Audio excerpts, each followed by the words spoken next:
We've always been a family that thinks about spend, save, give. It was refreshing to find a financial company that echoed that mentality. With Thrivent, it's more than just about gaining financial confidence. It's about how you can use your resources to create change in your community. It's been a relationship that's created a whole exponential amount of good.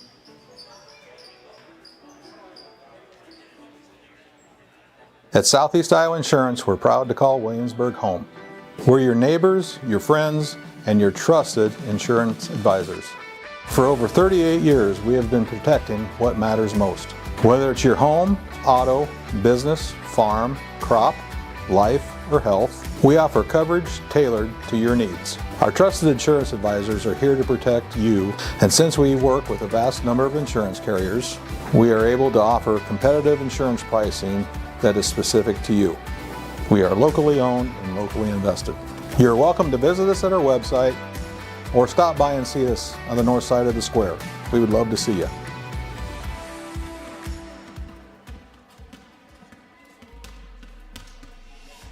Traditional seed meters need continual adjustment to plant accurately, which leads to skips, doubles, and ultimately lost yield. V-set seed meters singulate seeds accurately without any adjustments, resulting in perfect seed placement throughout your field. Contact your local precision planting dealer today.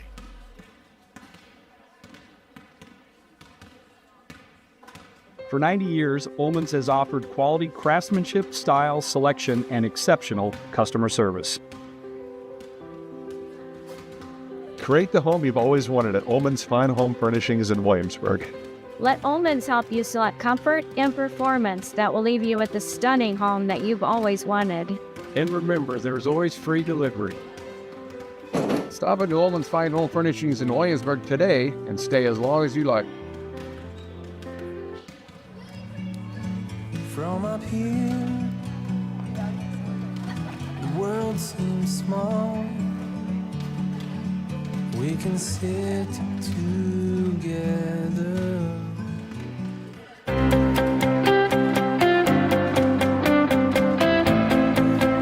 We know your home deserves reliable care from people who treat it like their own. When you call Ackerman Plumbing, you'll hear a friendly voice ready to help, and you can rest easy knowing you're working with a team of trustworthy, licensed professionals prepared to help you every step of the way. Whether it's a small plumbing repair, a kitchen and bathroom design and renovation, or a new construction plumbing, you've got this because we've got you.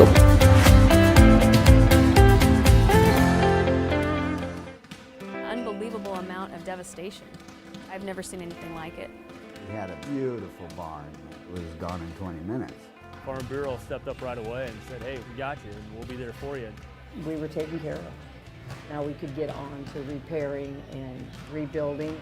I tell everybody about Farm Bureau. We're fortunate to say we have good coverage with good people doing it. Contact Shannon Slockett and Wendy Yellett in Williamsburg today. Almost heaven, West Virginia, Blue Ridge Mountains, shining over river. Life is old here, older than the trees, younger than the mountains, growing like a breeze. Country roads take me home to the place I belong. West Virginia, home mountain number, take me home. Country roads.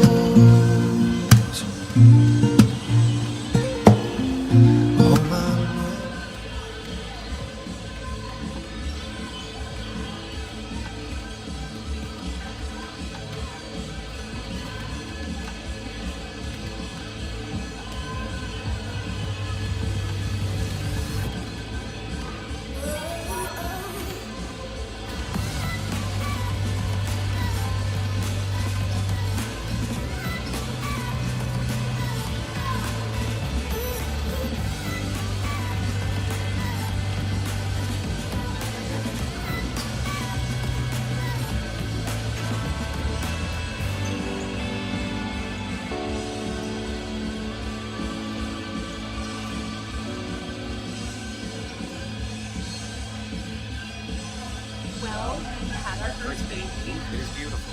Or handsome. We're interested in life insurance. And we bought a bigger car. Bigger car. Here is your plan. Goodbye. When protecting your future, count on a human. Only a Farm Bureau Financial Services agent will sit down with you for a super check and together create a plan that works for you. It's your future. Let's protect it. Contact Shannon Slotkin and Wendy Yellen in Williamsburg today. Pain, hands, feet, it comes and goes. Neuropathy, pain strikes, and another drug or surgery just won't do. At least talk to Agape Chiropractic Laser Clinic for a consultation. It won't cost a dime. Agape has the only FDA-approved Class 4 therapeutic laser that just might be your answer. No drugs, no surgery. Worth a call? Agape Chiropractic Laser Clinic. Call for a free consultation and start feeling better without drugs or surgery. Every home has a story. And for us, it's about the excitement on a young person's face when they get the keys to their first home.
refreshing to find a financial company that echoed that mentality.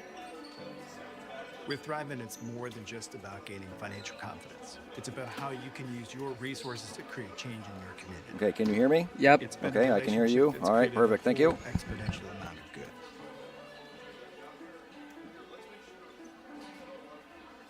At Southeast Iowa Insurance, we're proud to call Williamsburg home. We're your neighbors, your friends, and your trusted insurance advisors. For over 38 years, we have been protecting what matters most. Whether it's your home, auto, business, farm, crop, life, or health, we offer coverage tailored to your needs. Our trusted insurance advisors are here to protect you, and since we work with a vast number of insurance carriers, we are able to offer competitive insurance pricing that is specific to you. We are locally owned and locally invested. You're welcome to visit us at our website or stop by and see us on the north side of the square. We would love to see you.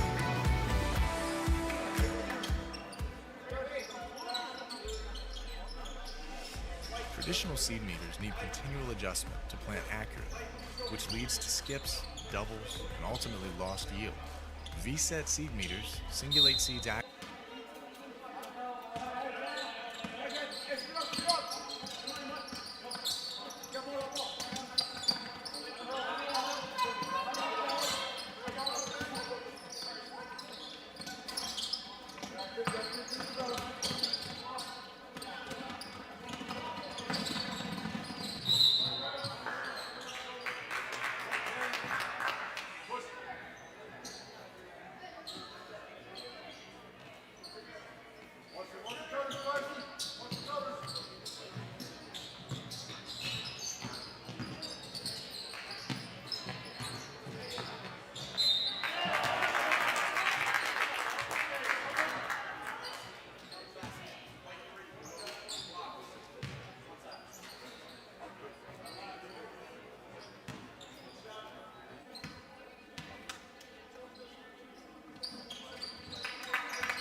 With Hollywood code, I'm a baller G bro, flying Hollywood chicks to my Hollywood shows, and I wanna tell you something that you probably should know. It's that Slumdog Millionaire Hollywood flow, and my real friends never hear it from me.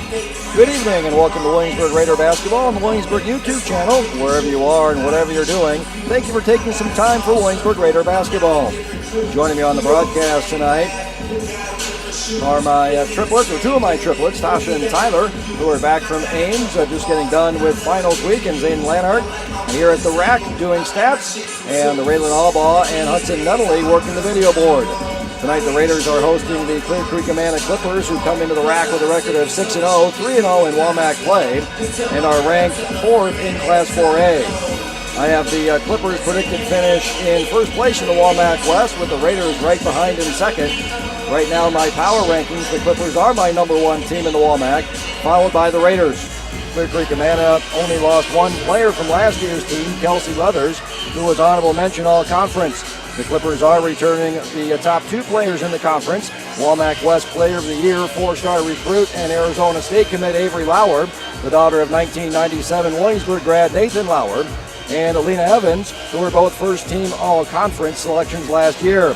Lauer led the WAMAC in scoring, averaging 23 points per game by leading the conference in field goals made, field goals attempted, 3-pointers made, 3-pointers attempted, 3-point percentage, and effective field goal percentage. Was 4th in free throws made, 10th in free throws attempted, and 3rd in free throw percentage behind Madeline Pavelka of Marion and Devin Ludwig of Independence. Lauer ranked 3rd in offensive rebounding, 5th in defensive rebounding, and 5th in total rebounding. Lauer also ranked 7th in assists, 10th in blocks, and 4th in steals. Lena Evans led the WAMAC in steals last season and ranked 4th in scoring, averaging over 16 points a game, ranking 6th in field goals made, 3rd in field goals attempted, 10th in 3-pointers made, shooting a 37% from distance, which ranked 6th, for an effective field goal percentage of 53%, which ranked 9th. Evans also ranked 3rd in free throws made, 5th in free throws attempted, shooting a 79% from the charity stripe. The Clippers also returned seniors Kennedy Stratton, who was second-team all-conference, Nakia Tangang, who was honorable mention all-conference, along with Alex Gregg and Brooklyn Lee.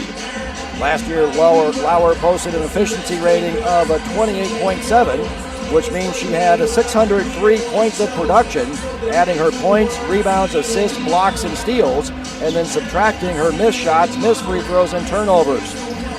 So far this season, the senior is even better, posting an efficiency rating of 34, which if she continues that over the course of the season, would be a 714 points of production, 111 more than her WAMAC West Player of the Year junior season. Brooke Brogman from West Delaware was the most productive player in the WAMAC last season, and the WAMAC East Player of the Year, posting an efficiency rating of 29.1. Lauer is currently at 34. The Raiders are 23-16 all-time against Clear Creek Amana, with the Raiders winning the last 2 meetings last season, 44-40 in Tiffin and 67-65 here at the rack. In last season's matchup here at the rack, the Clippers led 21-16 at the end of the first quarter. The Raiders took the lead in the second, outscoring the CCA 20-9 to lead 36-30 at halftime. The Raiders extended their lead in the third quarter by outscoring the Clippers 18-12 in the third quarter to lead by 12 at the end of 3, 54-42. Clear Creek Amana outscored the Raiders 23-13 in the fourth quarter as the Raiders struggled from the free throw line, going 10 for 26 on the night, and Avery Lauer kept on hitting threes, making 6 of the 7 threes for the Clippers in the game. But the Raiders would hold on for the 2-point 67-65 win, giving the Raiders the WAMAC West title. The Raiders shot 51% from the field, 54% from three-point range, taking 27% of their shots from behind the three-point arc, for an effective field goal percentage of 58%, assisting on 72% of their made field goals with 18 assists, scoring 67 points for an offensive efficiency of 102.9, 7.3 above their season average, and a 33.8 above what Clear Creek Amana allowed their opponents last year. The Raiders posted an efficiency rating of a 70, 6.9 above their season average, and 35.5 above what the Clippers allowed their opponents. For the Raiders, the Farm Bureau star player of the game. If you're looking for a star to help you navigate through the difficulties of life, give Farm Bureau agent Jared Klosterberg a call to learn how he can make it easy to protect the things that are most important to you. Your home, family, farm, and future was Carly Rich with 25 points, going 8 for 11 from the field, 5 for 6 from three-point range, and made 4 free throws, along with 3 rebounds, 6 assists, and 4 steals. The Ullman's Furniture bench player of the game. Whether you're furnishing a large home or an efficiency condo, you're sure to find something that fits your needs at Ullman's Furniture. Was Channing Becker with 9 points on 4 of 5 shooting. Made a 3, had 1 rebound, that coming off the offensive boards, 4 assists and a steal. Clear Creek Amana shot 44% from the field and 44% from three-point range, with Avery Lauer hitting 6 of their 7 threes, taking 35% of their shots from behind the three-point arc for an effective field goal percentage of 51%, assisting on 40% of their made field goals with 8 assists, scoring 65 points for an offensive efficiency of 99.8, 0.1 below their season average, and 34.5 above what the Raiders allowed their opponents last year. The Clippers posted an efficiency rating of 66, 2.9 below their average from last season, and a 36.2 above what the Raiders allowed their opponents last year. The Bellin Plumbing player who did it all for Clear Creek Amana. Repairs and new installs. Bellin Plumbing, Heating, and Construction does it all from start to finish. They have the experience it takes to get the job done right here in your backyard. Was Avery Lauer scoring 36 points, 12 of 23 from the field, 6 for 11 from three-point range, 6 for 8 from the free throw line, had 13 rebounds, 8 of them off the offensive glass, 2 assists and 2 steals. The KC sub of the game, Casey's, the pizza place that sells gas and subs too, was Alex Gregg with 5 points, a rebound, and a steal.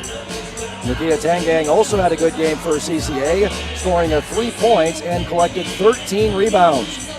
The Raiders' last game was on Tuesday at South Tama, defeating the Trojans 53-13. The Raiders held South Tama shooting 19% from the field, 20% from three-point range, with 19% of their shots coming from three-point range for an effective field goal percentage of 21%, assisting on 40% of their made field goals with 2 assists, only scoring 13 points. The Trojans posted an efficiency rating of -11, negative 42.5 below their season average and 38 below what the Raiders have allowed their opponents. The Bellin Plumbing, Heating, Construction player who did it all for South Tama was sophomore Scout Ridout with 8 points, 3 rebounds, an assist, and 3 steals. Clear Creek Amana's last game was a Tuesday night, defeating the Grinnell Tigers 85-36 in Tiffin. Clear Creek Amana shot 54% from the field, 67% from three-point range, with over half their shots, 53% of their shots coming from behind the three-point arc for an effective field goal percentage of 72%. That's like 1985 Villanova in the national championship game against Georgetown, assisting on 61% of their made field goals with 19 assists, scoring a season-high 85 points for an offensive efficiency of 162.1 points scored per 100 possessions. 49.2 above their season average and a 69.9 above what Grinnell's allowed their opponents. The Clippers post an efficiency rating of 117, 29.2 above their WAMAC leading 87.8 efficiency rating and 64 above what the Tigers have allowed their opponents. The Clippers shot 20 for 30 from three-point range, shooting 67% from distance, taking 53% of their shots from behind the three-point arc. Those are all season highs for the Clippers. The previous season high was going 10 for 28 in their 68-57 victory over Iowa City West. The Bellin Plumbing player who did it all for Clear Creek Amana was senior Avery Lauer, scoring 32 points on a very efficient 11 for 15 from the field, 9 for 11 from three-point range, along with 5 rebounds, 5 assists, 3 steals, and 2 blocks. The KC sub of the game was Nakia Tangang and Gretchen Cruzy. Tangang had 3 rebounds and 2 assists. Cruzy had 3 points, 2 rebounds, and a block. Seniors Lena Evans, Alex Gregg, and Kennedy Stratton also had good games for CCA. Lena Evans scored 20 points, had 5 rebounds, 3 assists, and 5 steals. Alex Gregg scored 6 points on a perfect 2 for 2 from three-point range, had 2 rebounds, 4 assists, and 2 steals. Kennedy Stratton scored 8 points on a perfect 3 for 3 shooting, 2 of those coming from three-point range, along with a rebound and an assist. Brunel shot a season-high 43% from the field and a season-high 38% from three-point range, taking 46% of their shots from behind the three-point arc for a season-high effective field goal percentage of 51%, assisting on 53% of their made field goals with 8 assists, scoring 36 points for an offensive efficiency of a 68.6, 13.9 above their season average, and 3 below what the Clippers have allowed their opponents. The Tigers post an efficiency rating of 30, 3.3 above their season average, and 2.2 below what the Clippers have allowed their opponents. The Bell and Plumbing player who did it all for Grinnell was senior Aiden Goslink with 9 points, 2 rebounds, 3 assists, 2 steals, and a block. The Casey's sub of the game was senior Addie Goslink with 6 points, a rebound, and an assist. Let's take a look at the Capper Ford keys to the game. Find the perfect vehicle for your lifestyle at Capper Ford. See for yourself the Capper experience. The Capper Ford key of the game for offense goes to Clear Creek Amana. The Raiders rank as the 4th best offense in the WAMAC, averaging 49.4 points per game for an offensive efficiency of 81. Zoe Allen, Kennedy Skaggs, Ava Hooker, Taylor Sanchez, Kylie Sewer, and Channing Becker all rank in the top 30 in the WAMAC in scoring. Last year, Clear Creek Amana was the 2nd best offense in the WAMAC behind Mount Vernon with an offensive efficiency of 99.9. So far this season, the Clippers are even better, averaging a 69.7 points per game for an offensive efficiency of 112.9, the number 1 offense in the WAMAC. Clear Creek Amana has the top 2 scorers in the WAMAC. Avery Lauer leading the WAMAC in scoring, averaging a 26.8 points per game, and Lena Evans ranked 2nd at 16.5. The Raiders are the 5th best shooting team in the WAMAC, shooting 35% from the field, 26% from three-point range, for an effective field goal percentage of 40%. Ava Hooker, Zoe Allen, Kennedy Skaggs, Taylor Sanchez, Channing Becker, and Kylie Sewer all averaging more than 5 shots a game for the Raiders.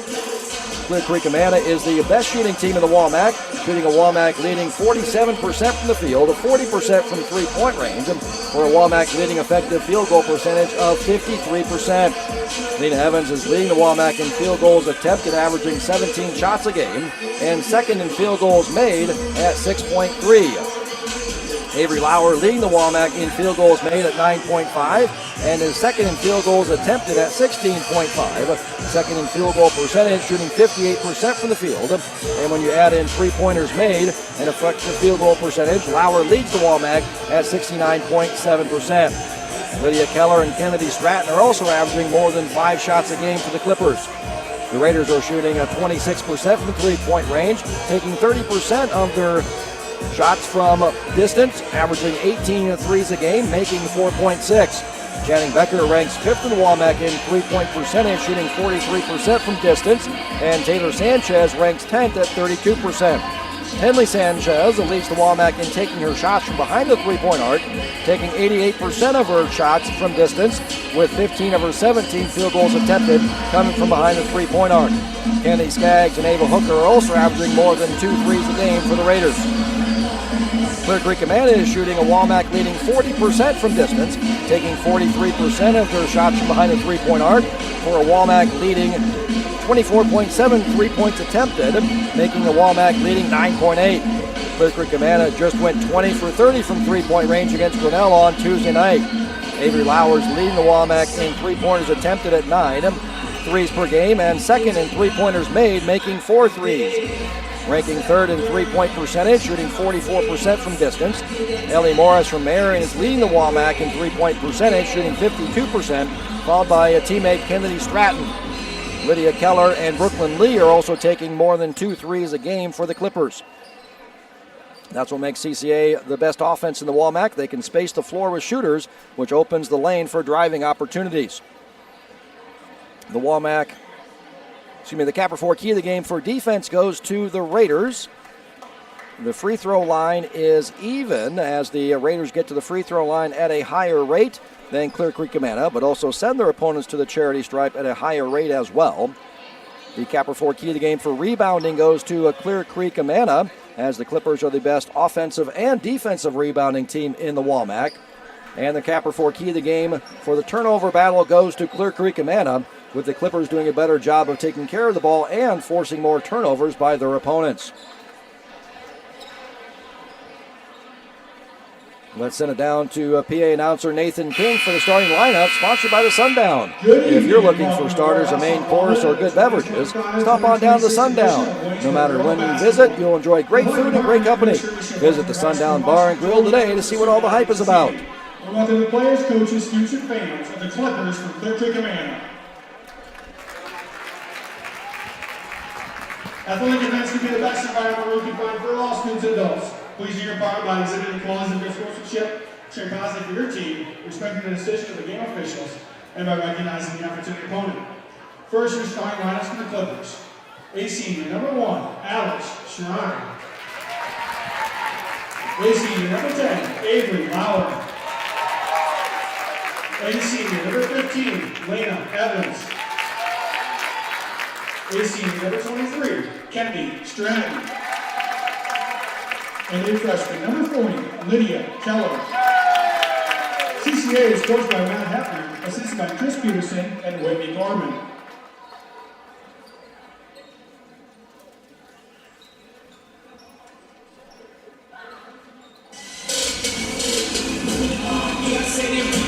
This is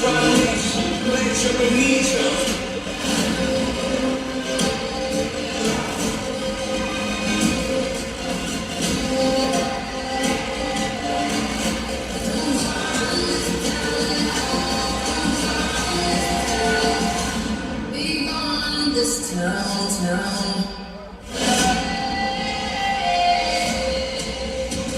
And now, let's meet the starters for your Williamsburg Raiders. A 5'2" sophomore, number 5, Channing Becker. A 6'1" senior, number 10, Zoe Allen. A 5'10" junior, number 12, Ava Booker. A 5'7" junior, number 14, Taylor Sanchez. And a 5'10" senior, number 24, Kennedy Skaggs.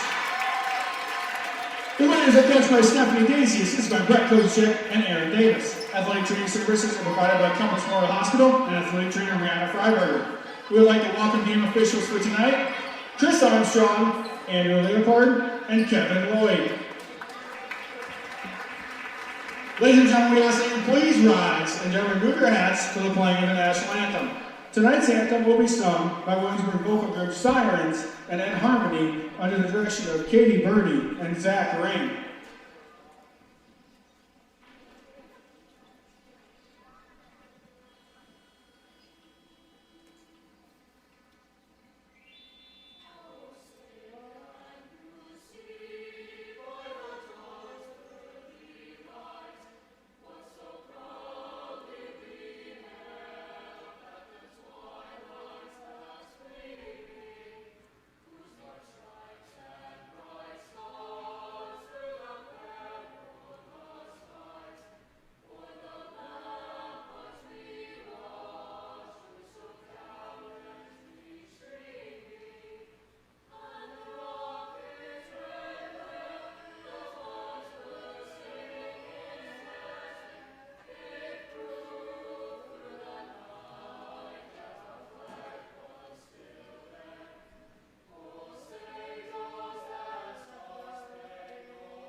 Let's take a look at the uniforms of the teams tonight, sponsored by Elite Sports. If you want your team to look its best, Elite Sports is a custom screen printing and embroidery company that's working with over 150 high schools and colleges in Iowa. They focus on athletics, but print for any business or occasion.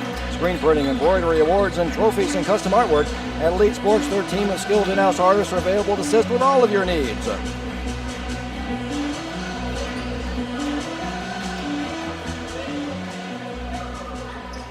So the Raiders come out in the home whites. Red Berg across the front, red numbers outlined in black. And the Clear Creek Amana in the road blues with white numbers outlined in black. And CCA wins the opening tip.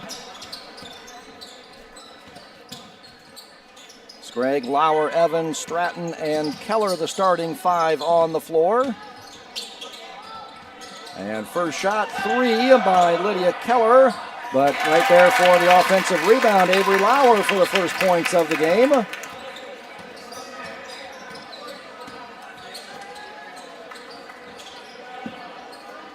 Raiders man-to-man on their first possession. Clear Creek Amana man-to-man as well. Stolen away by Lauer and going to get a reach-in foul on the Raiders. Zoe Allen picks up her first foul.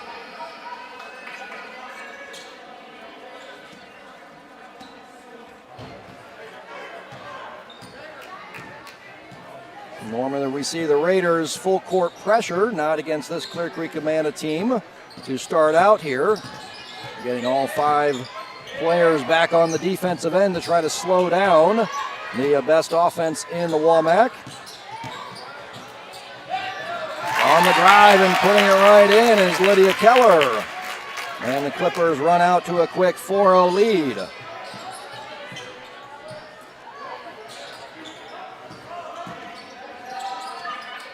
Zoe Allen, left elbow, jumper is good. First points for the Raiders.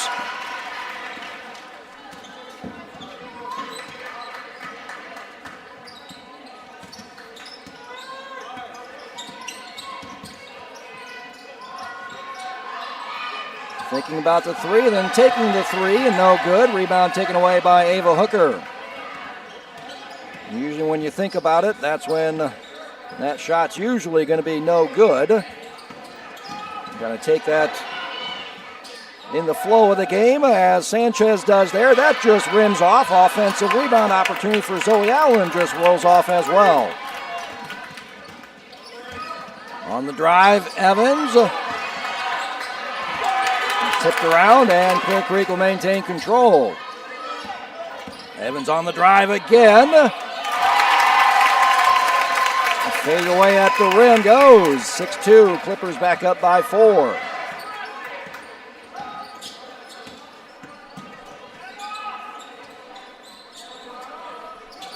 Looking for Zoe Allen down low, intercepted by Stratton.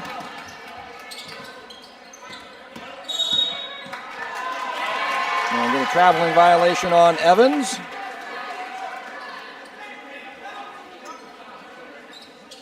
Stratton averages a steal and a half per game. Evans leads Clear Creek Amana at 3.7, ranking 3rd in the WAMAC. Avery Lauer ranks 7th at 2.8. So that's something the Raiders are going to have to do a good job of, is avoiding turnovers here, as there's another turnover. Evans on the run, left hand, leaves it a little short. Nice job by Ava Hooker getting back defensively. Becker on the drive, looking to kick it out to Hooker in the corner and knocked out of bounds by Evans. The Raiders will trigger in baseline out of bounds. Kenny Skaggs triggering in for the Raiders. Gets it to Becker, right hand side, 3, no. Rebound Zoe Allen, left hand, no. Sanchez. Keller got a hand on that one, and then smartly trapped in the corner was Lena Evans, and she knocks it out of bounds off a Raider.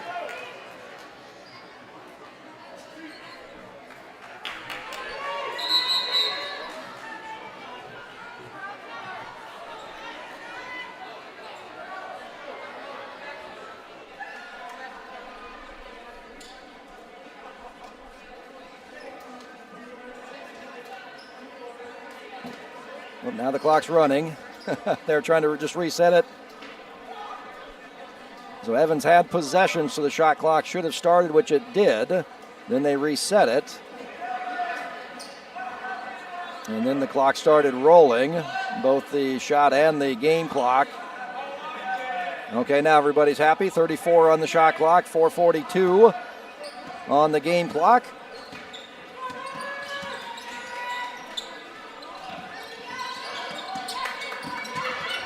Ava Hooker getting on the assignment on trying to slow down the Womack's leading scorer in Avery Lauer. Zoe Allen needs to be careful out there, reaching in. Don't want to pick up a second foul this early in the game. And Kenny Stratton will pick up her first on the drive. I'll say that was before the active shooting on the floor, so Clear Creek Amanda will trigger in baseline out of bounds. Kenny Stratton triggering in for the Clippers, gets it into Lauer. Tip, it ends up in the hands of Keller.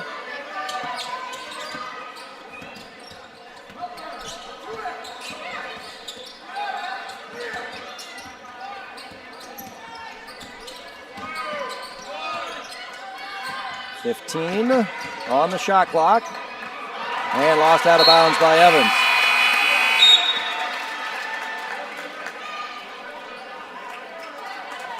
Second turnover on the Clippers. Rays with 3 turnovers early on. And that's a Caperford key of the game that goes the Clippers' way. The Raiders are going to have to minimize turnovers, especially steals, not giving Clear Creek Amanda those easy baskets. Off the foot of Ava Hooker out of bounds. And there's the 4th turnover on the Raiders.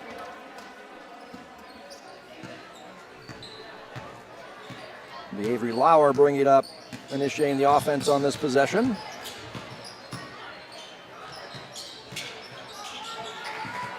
Stratton, stop, pop. I think Channing Becker may have gotten a hand on that.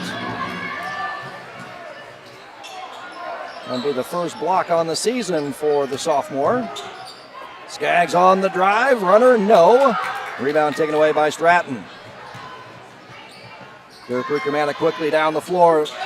Lauer's first shot long, but long shots lead to long rebounds. Clear Creek Amanda grabbing about half of their misses on the season.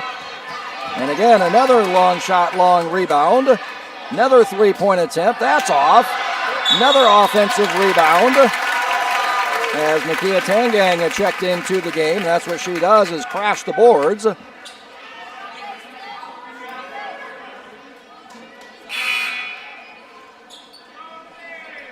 And that'll be the second foul on Kennedy Skaggs, so Kylie Sewer will check in for her.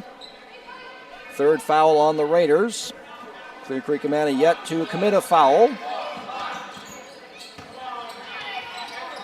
Lauer, nice job walling up there by Ava Hooker.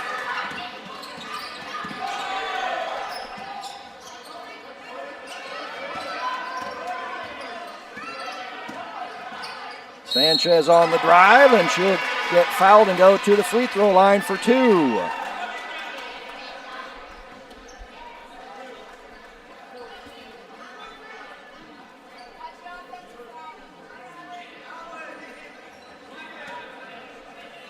So the Caperford key of the game for the free throw line is even. Raiders get to the free throw line at a higher rate than Clear Creek Amana, but also send their opponents to the free throw line at a higher rate as well.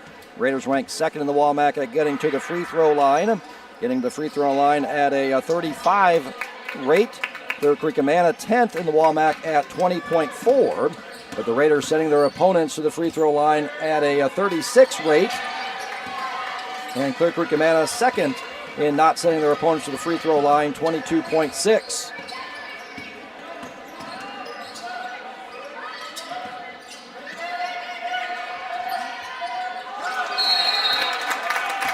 Going to get a jump ball. First jump went to Clear Creek Amana, so that'll stay with the Raiders.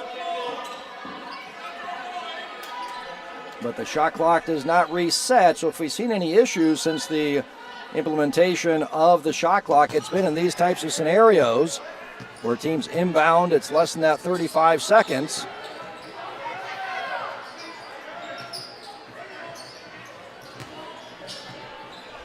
As we're down under 10 on the drive, Sanchez. Allen, 5 on the shot clock. It's into the lane. Runner, no. But we're going to get a foul.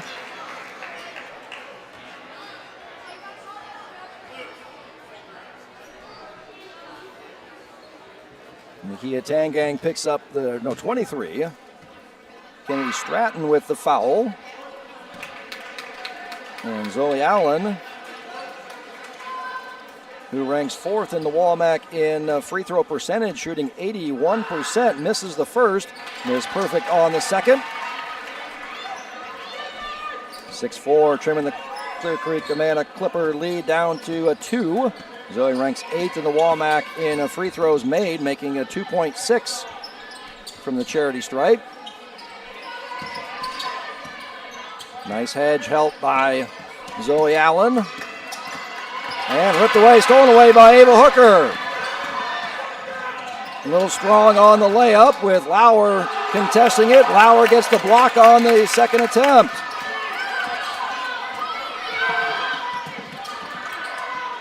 Advances it up the court. Swing pass over to Stratton, being guarded by Becker. Back to Lauer. 3 off front iron, no. Nice box out rebound by Zoe Allen.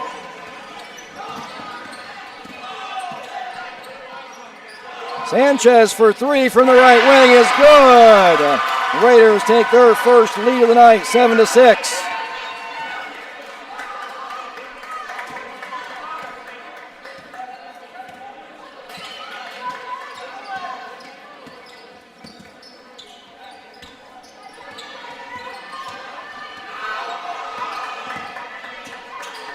Evans now double teamed, and we're going to get a push on Sanchez.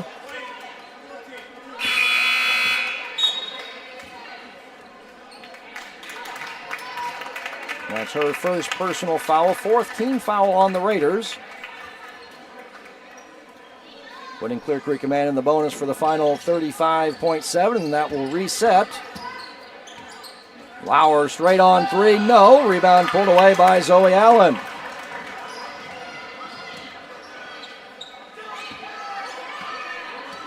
So nice job by the Raiders so far on the boards.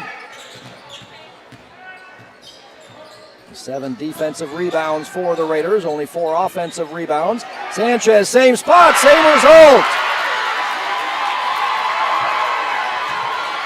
10-6, 3-2, and a turnover by Clear Creek Amana.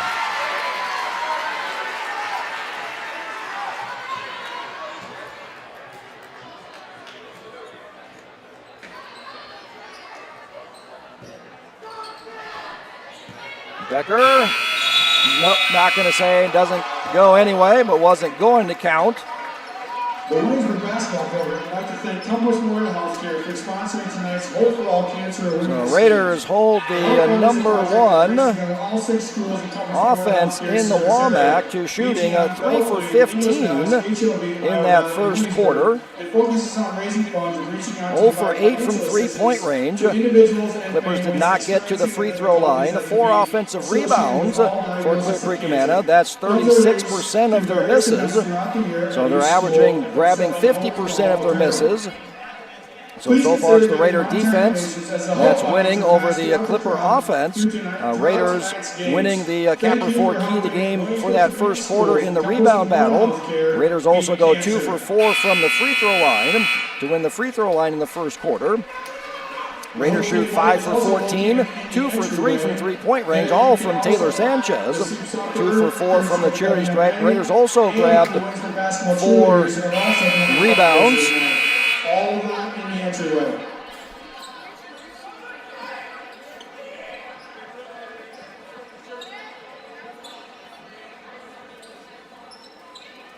So Raiders holding Clear Creek Amana to an offensive efficiency of a 38.8 in that first quarter.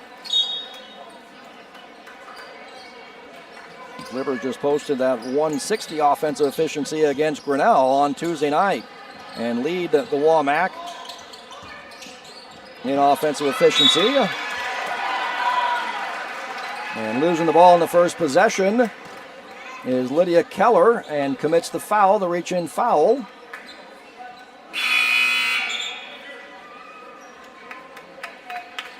You see that on turnovers, then the little frustration foul on the reach-in.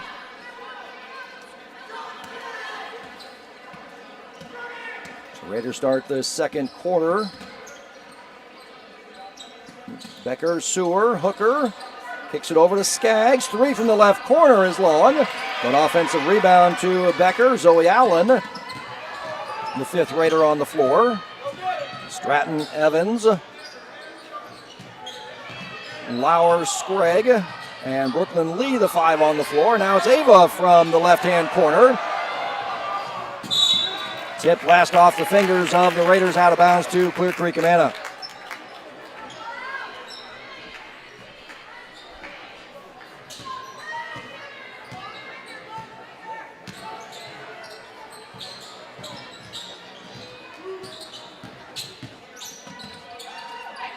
Hooker still with that assignment on Lauer. Kicks it over on the drive. Stratton. Nice stop on the baseline by Becker. Kicks it out back to Lauer. Down to 10 on the shot clock. Sprague gets a screen from Lauer. Evans with the ball fake, able to get to the free throw line. Shot is long. Rebound taken away by Becker. Looking down for Ava Hooker. And then she dumps it back for Allen, but taken away by Avery Lauer. Evans will take the 3. An assist to Lauer. Cut the Raiders lead down to 1, 10-9.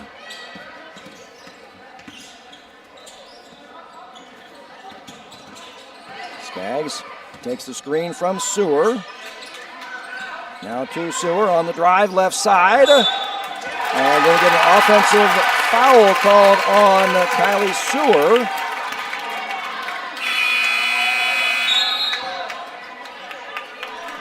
Taylor Sanchez hops up, coming in for Zoe Allen. So first foul on Sewer, both teams with 1 foul now in the quarter as that resets. So that was a new rule a couple years ago. We've seen free throws attempted drop a little bit in the girls' game. Really no change at all in the boys' game at all. Long three-pointer straight on, no good.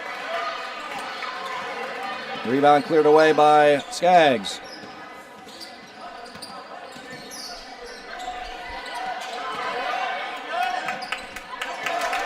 Going to be a backcourt violation.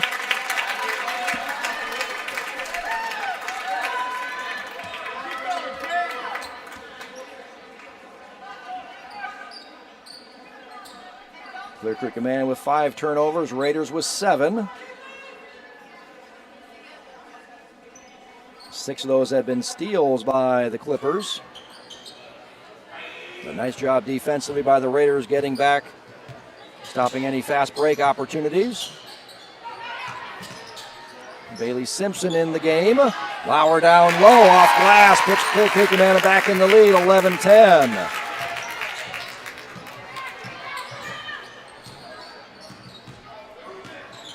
A 5-0 run here by Clear Creek Amana. Hooker left-hand corner. Rebound taken away by Lauer. Down to Evans. Who are they going to call that on? Skaggs and Hooker were both there.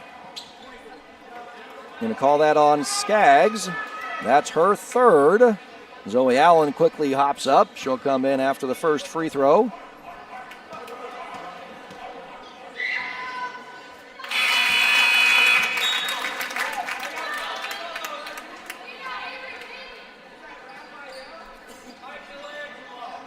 Evans and Lauer are the 2 that get to the free throw line for Clear Creek Amana. Evans ranking 8th in the Wall MAC. Lauer 7th in free throws attempted. Clear Creek trying a little half-court trap. No problem for Channing Becker. Looks like a little 2-1-2 zone defense here. Nice ball movement by the Raiders. Seward gets her own miss and puts it in and is fouled. Chance to tie it up at the free throw line.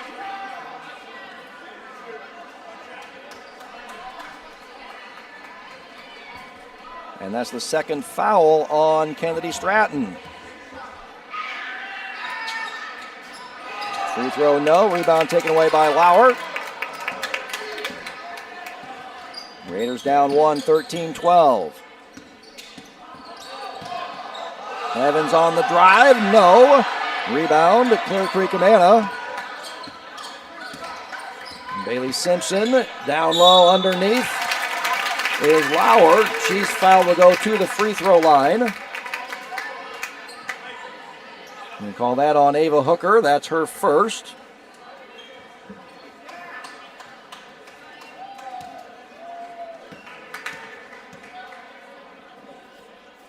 Lauer to the free throw line. Perfect on the first, shooting 89% from the charity stripe. Fourth in the Walmack in free throws made. And seventh in attempts. I'll take credit for the miss. Announcer Jinx. Not that there is such a thing.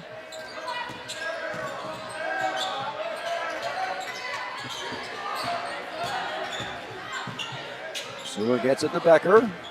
Down to 15 on the shot clock. Becker gets a screen from Allen.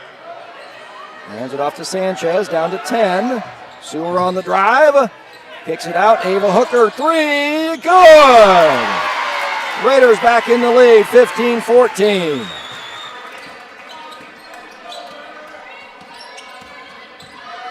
Stratton on the drive, fouled by Becker. Fourth team foul on the Raiders, so Clear Creek Amana in the bonus for the final 3:45. Clear Creek Amana only went 3 for 4 from the free throw line in their last game on Tuesday night against Grinnell. Stratton hits the first. These are her first free throws on the season.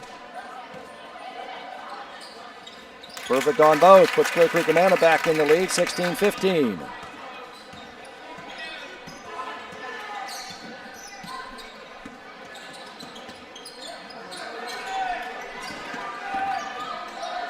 Nice help defense there by Scragg. Seward on the drive. Looking to flip it out to Ava. Too tall, out of bounds. Turnover on the Raiders.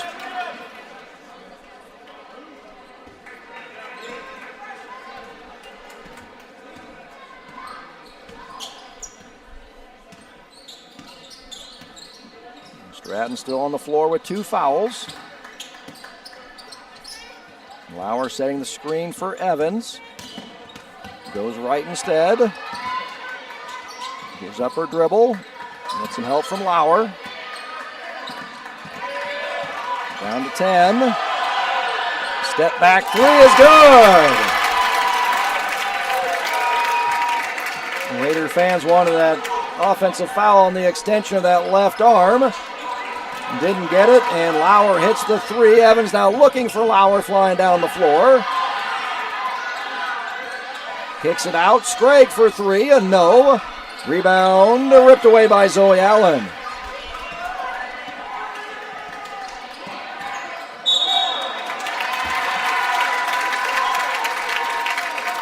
(19-15). Largest lead is 4 points by either team. Raiders' largest lead was 4, 10-6. Clear Creek Amana's largest lead has been 4. And currently lead by 4, 19-15. So early on in that first quarter, it was the Raiders that won the free throw line. Raiders have not been to the free throw line yet here in the second quarter. It's Clear Creek Amana who are 5 for 6 from the charity stripe. Clear Creek Amana, 10th of the Walmack in free throw rate, making 8 free throws a game, averaging 11 free throw attempts. They do lead the Walmack in free throw percentage at 73%, 5 for 6, 83% here so far tonight. So first quarter, that Capper Ford key of the game went the Raiders' way. Second quarter, it's going the Clippers' way. Still the Raider defense is winning the night, holding Clear Creek Amana to shooting a 27% from the field, only making 2 threes so far. One by Lauer, one by Evans. Lauer 1 for 6 from three-point range so far, 3 for 9 overall from the field. Raiders shooting a 7 for 21, 33%, making 2 threes by Taylor Sanchez for an effective field goal percentage of 38%.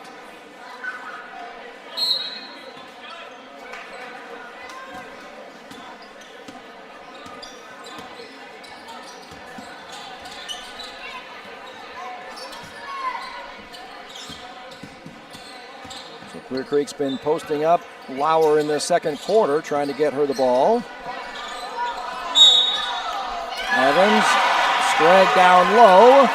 Loser Finger going to call a travel. Clear Creek fans want the reach in on Zoe Allen on that. That would have been her second foul.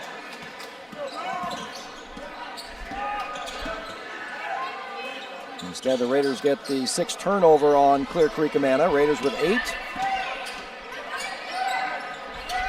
Sanchez needs some help. Gets it from Zoe Allen.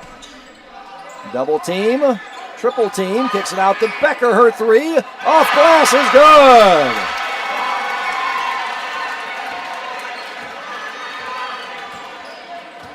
You heard her call a glass, right? Just like Tim Duncan, the big fundamental. Raiders down by 1, 19-18. We'll give her all 3 for calling glass. Lauer gets it long. 3 for Lauer is good. 22-18. Clear Creek Amana back up by 4. That's about where that mark is on the Hawkeye floor for Caitlin Clark's record-breaking 3. Sanchez on the drive.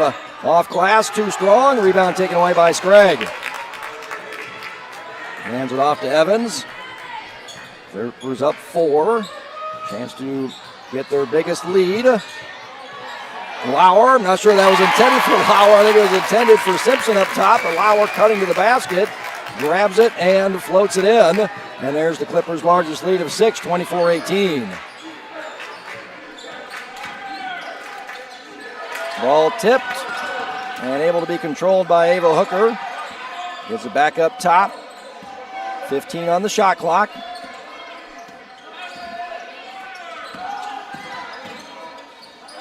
Sanchez made 2 threes from that spot. Relocates.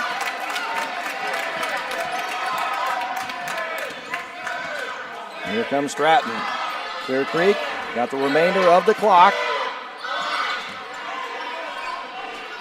Taking a runner. I think the student section may have fooled her as to the clock. She puts it up but hits it. And Bailey Simpson, last runner no good by Shannon Becker. The game was tied at 15. Raiders led by 1, 15-14. We can go back to that. So that's a 12-3 run by Clear Creek Amana to close out the first half. So we'll send it over to Hudson Nunnally for some messages from our sponsors.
Raiders inbound the ball to start the second half. Quick look at the halftime stats. Raiders did a great job defensively holding down the Womack #1 offense in the first quarter, but Clear Creek heated up in the second. And Zoe Allen steps through the triple team there and goes to the free throw line. Clear Creek Amana shoots 6 for 10 in that second quarter, 60%, made 3 threes, shooting 60% from the three-point line as well for an effective field goal percentage of 75%. Raiders in that second quarter, 3 for 11, making 1 3. So for the first half, Raiders shoot 32%, 38% from three-point range. And Zoe Allen hits the second. That's how Clear Creek was able to outscore the Raiders 20-8 in that quarter and to flip the lead from a 4-point Raider lead to as large as an 8-point lead at halftime for the Clippers. Lauer hands it off to Stratton, loses her balance, but is able to get it to Lena Evans. Sprague hands it off to Lauer on the drive left-hand side. Back to Evans, 3 on the clock. Shot no. And getting the offensive rebound and just rimming out no was Lydia Keller. Quickly, Sanchez for 3 is good. 26-22, Raiders cut it down to 4. That's the third 3 on the night for Taylor Sanchez, leading the Raiders now with 10 points. Keller looking for the answer is good.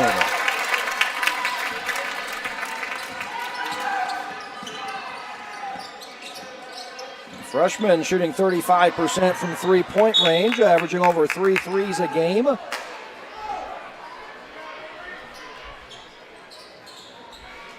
that's what makes this Clipper offense so tough to defend, is you got everybody out there that can shoot the 3, so you got to stay tight on all the shooters. That opens up driving opportunities, driving kicks to open 3s, just like that one. That rims off no. Zoe Allen collects the rebound and puts it back in. 29-24, Raiders cut it back to 5.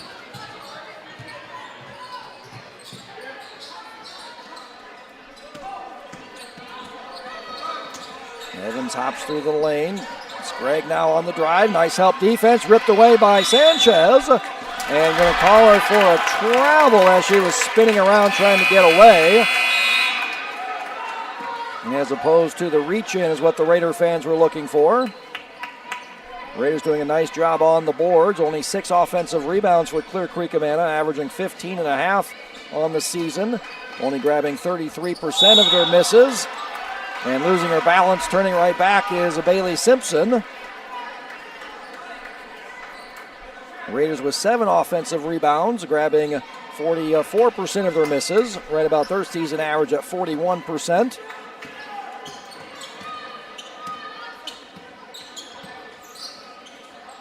Raiders a chance to cut into this 5-point lead.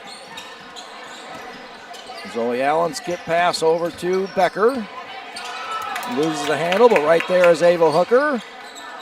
Zoe Allen to Sanchez, able to get a hold of that to pass it off to Skaggs. Can't travel when you don't have full possession of the ball. Nice cut by Ava Hooker, but misses the layup as that just rolls off. Rebound ripped away by Lauer. Lauer on the drive, skipping through. Gets fouled.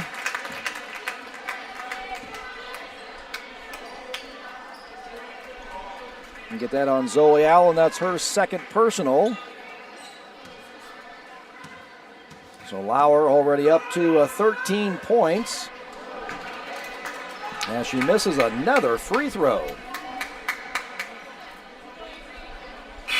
Came in with 3 misses on the season, 23 of 26. Missed 2 so far here tonight.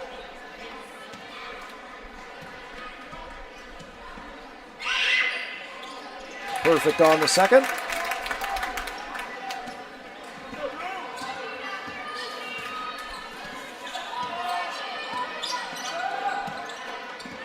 Becker on the yo-yo dribble, gets into the lane. Rebound taken away by Lauer.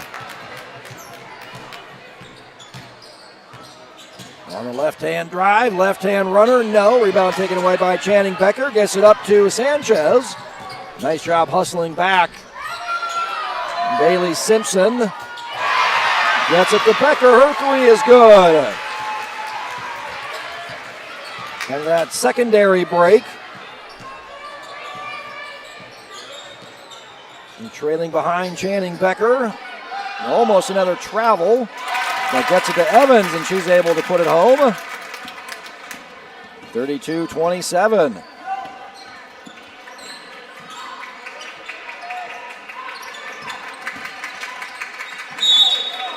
And we get a charge on Sanchez as she left her feet once she got in the air.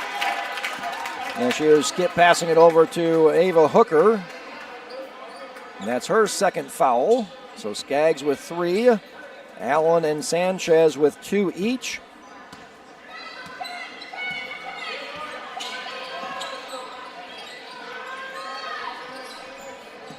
Lauer straight on 3 is good. That ties the largest lead for Clear Creek Amana of 8. Led 8 at halftime, 26-18. Skaggs on the drive, looking for Sanchez in that right-hand corner, knocked out of bounds by Lauer. Rays will trigger in baseline out of bounds. Skaggs will trigger in.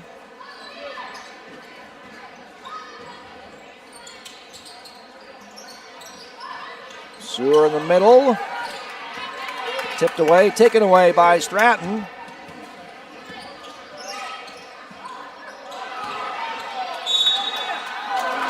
And getting open was Bailey Simpson, and then fouled. That's going to be the third foul now on Taylor Sanchez. So the Raiders with 2 players with 3 fouls, and Zoe Allen with 2 as Zoe Allen pops up there.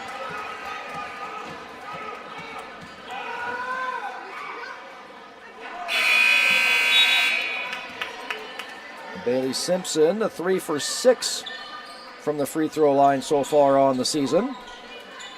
Misses the first. Raiders already with 3 team fouls as well. And keeps up with their average there. Splitting the pair, largest lead of 9 for the Clippers. Sanchez stayed in the game with those 3 fouls. Allen checked in for Skaggs, who also has 3 fouls. Off the foot of Simpson. 17 on the shot clock here for the Raiders.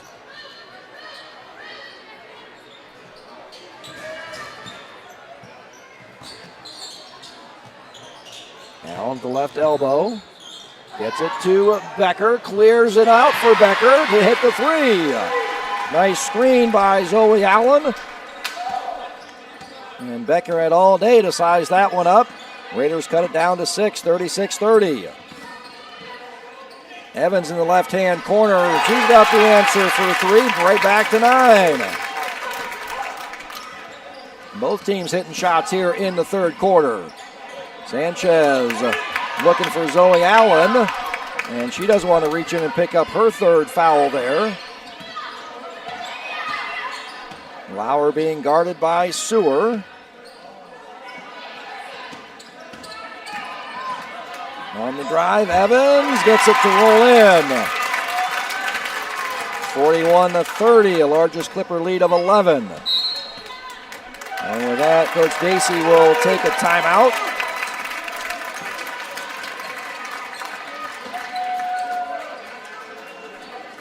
Clear Creek Amana 5 for 8 here in the third quarter.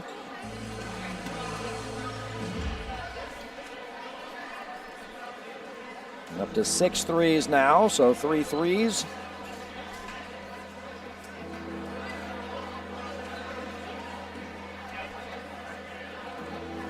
Raiders 2 for 5, 40%.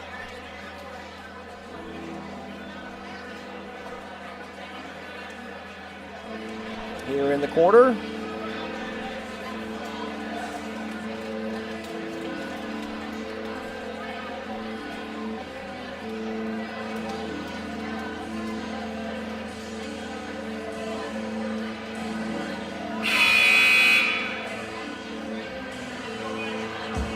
Clippers led by 8 at halftime, a 26-18. Raiders cut that down to 3, a 30-27.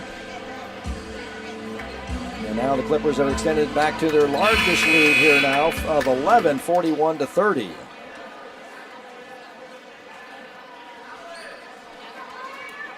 Clear Creek has Keller, Simpson, Evans, Stratton, and Lauer, the 5 on the floor. The Raiders break the huddle with Sewer, Becker, Sanchez, Hooker, and Allen.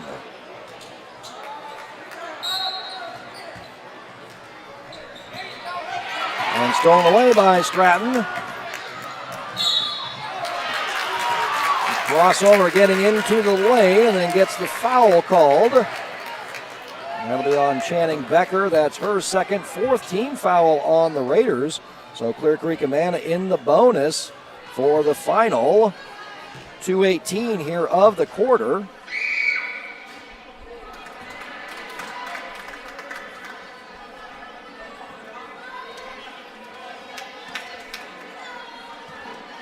A season high for Clear Creek Amana from the free throw line, going 15 for 18 in their 66-42 win against Solon.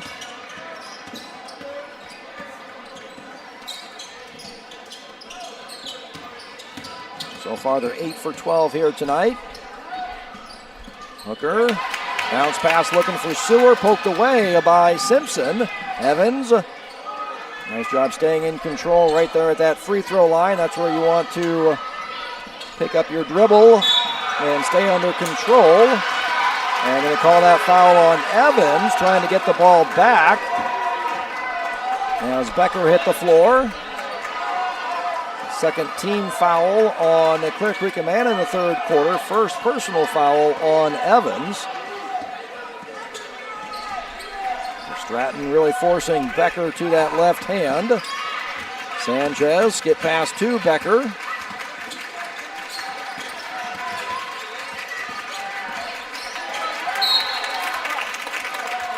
Bounce pass tipped away by Clear Creek Amana. Raiders will trigger in. Baseline out of bounds. 19 on the shot clock, though.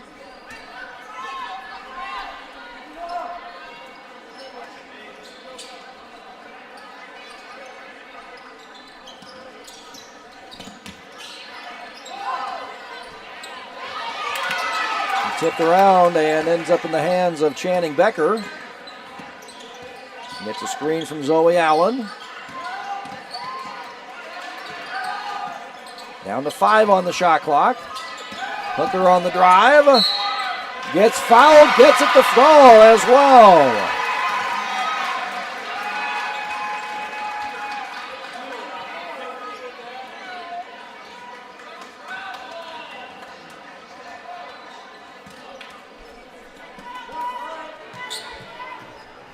Called the foul on Evans, her second. Old-fashioned three-point play there for Ava Hooker. Younger sister Tenley Sanchez checking in for the first time tonight. For Taylor Sanchez. Taylor leading the Raiders with 10 points so far.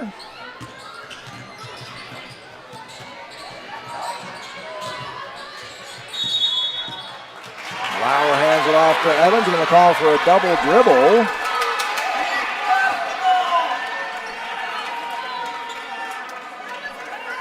And she got the handoff from Lauer there.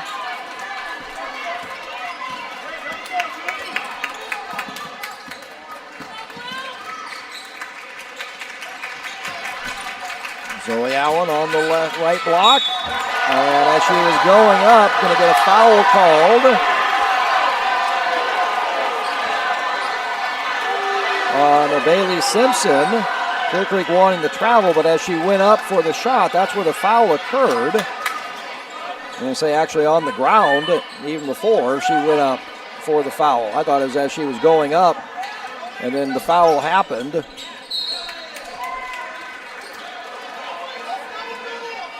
And then that's where the Clear Creek fans want the travel, but the foul had happened already. Bounce pass right up into a nice pass by Ava Hooker on the inbound. 42-35. Raiders cut the lead down to 7. Let's see how Clear Creek plays this possession here.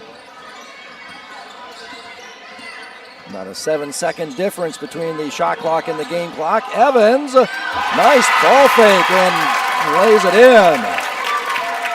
A little fake on the wraparound and went up with the shot. So Raiders have the final possession here. Ava able to control it in the corner.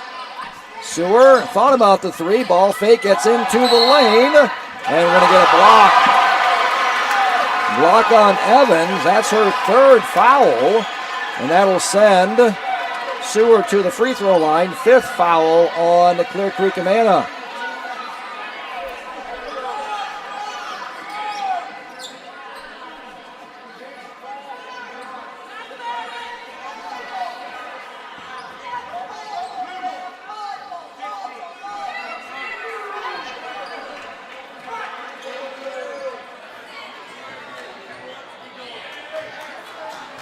Sewer will head to the free throw line. 2 shots.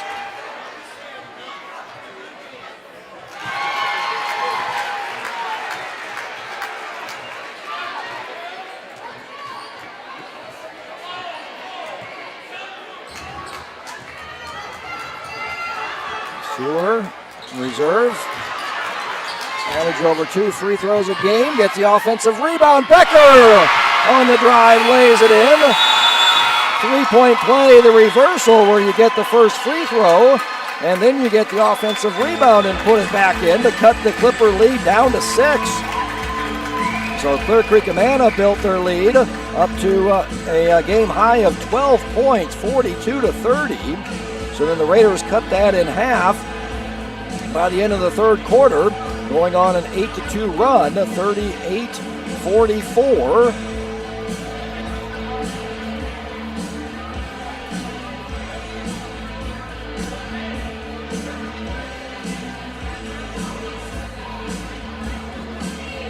Clear Creek Amana shot 67% in that quarter. As we said, hot shooting by both teams.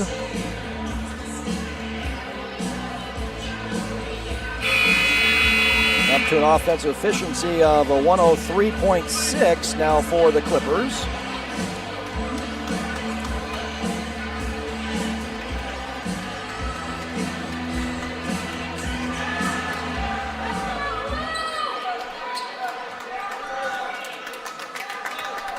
Raiders also shot well, 5 for 9, making 4 threes in that quarter. Like we said, both teams shooting the ball well in that 3rd quarter. Clear Creek Amana will start with the first possession of the 4th quarter here. Stratton, Lauer, Evans. 3 by Keller, and then Simpson the 5 on the floor. So that's a jump ball.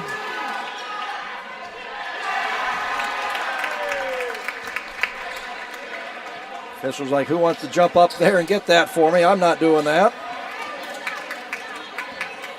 I would, but I'm up here. The high flyer that I am. Can't even jump over the Parnell phone book. The Raiders with the opportunity, and Ava Hooker scores the first points of the 4th quarter. Got further into that Clipper lead.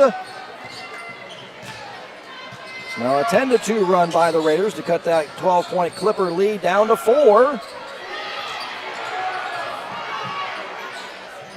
Evans being guarded by Sewer. Ava Hooker again with the assignment, trying to deny Avery Lauer as much as possible, following her everywhere on the floor.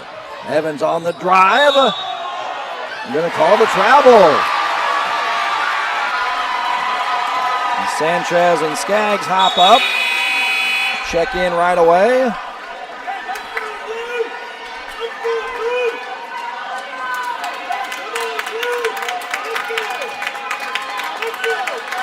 Chance for the Raiders to cut further into the lead. And Stratton really forcing Becker to that left hand, that left side. Hands it off to Skaggs. Skaggs able to get in the middle of the floor. Hooker swings it around. Sanchez, three. Comes up just short. Rebounded by Skaggs. No. Rebound taken away by Lauer. Lauer now with 8 rebounds on the night. To go with her game high 13 points. Or 17 points. Scrum for the ball, and eventually we're going to get a jump ball called, and that will stay with Clear Creek Amana.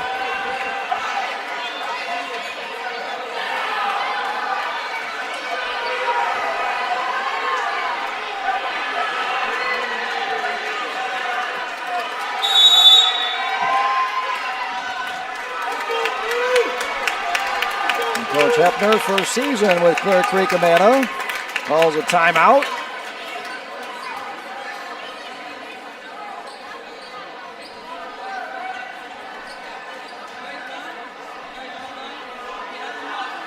Well, Clear Creek came in as the best offense in the WAMAC, an offense efficiency of 112.9. Raiders so far holding them below that at the 97.9, scoring 44 points so far.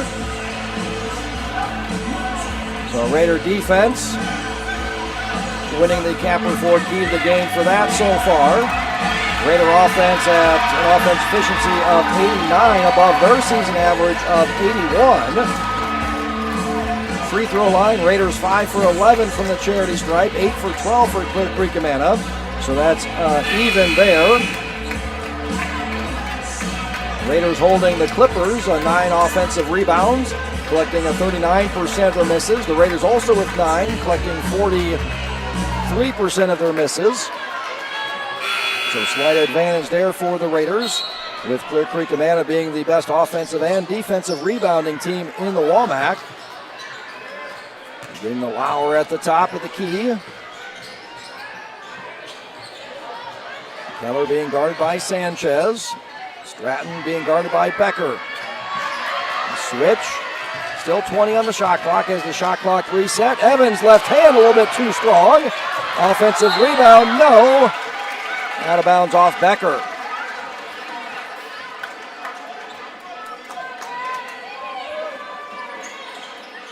Lauer will trigger in, baseline out of bounds for Clear Creek Amana. Shot clock reset again. Evans being guarded by Sewer. Gets the Lauer coming straight up. 3, good!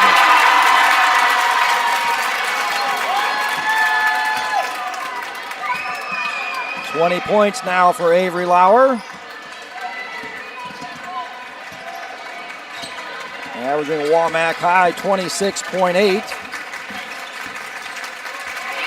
And ripped away by Lauer. Gets it up to Evans. Blocked from behind by Sanchez. The official in front of the play didn't call anything, but the trail official did. Called the foul on Sanchez. So that's her 4th foul. Sanchez with 10 points on the night. 3 threes for the Raiders.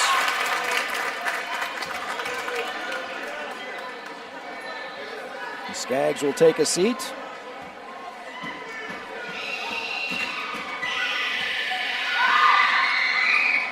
Evans misses the second rebound taken away by Zoe Allen. So 20 by Lauer, 14 by Evans.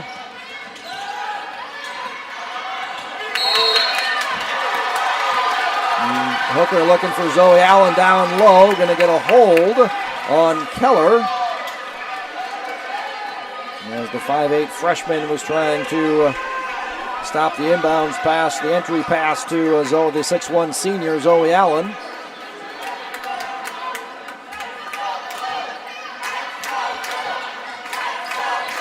Becker for 3 from the right-hand corner, no. And went up top of the board, hit the shot clock, so that'll be team rebound for Clear Creek. And now the Raiders, with 5:21 left in the game, down by 8, and start applying some full court pressure. But no problem for Clear Creek Amana breaking that. Lauer gets into the lane. On the drive, Keller off glass, no. Rebound tip on the floor. Another jump ball. This time it'll flip to the Raiders.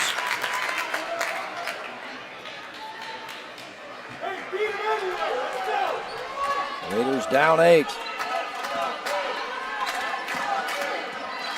Ava Hooker will bring it up for the Raiders. Gets it to Zoe Allen. Sanchez, left-hand corner, 3 is good!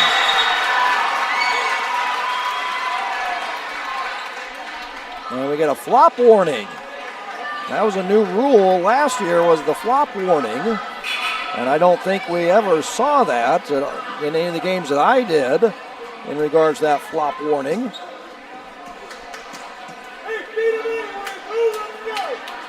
And official Richard Stockner just came in next to me. How many flop warnings did you call last year with that new rule? How many flops did you call last year in the games that you did?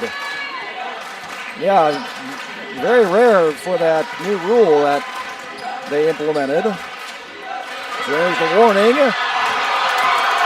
Evans able to get it back. Left-hand drive is good. Clear Creek back up by 7.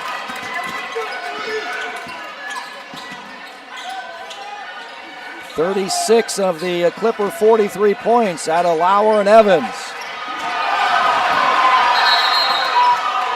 And before the loss of possession there, timeout by Coach Dacey to save the possession.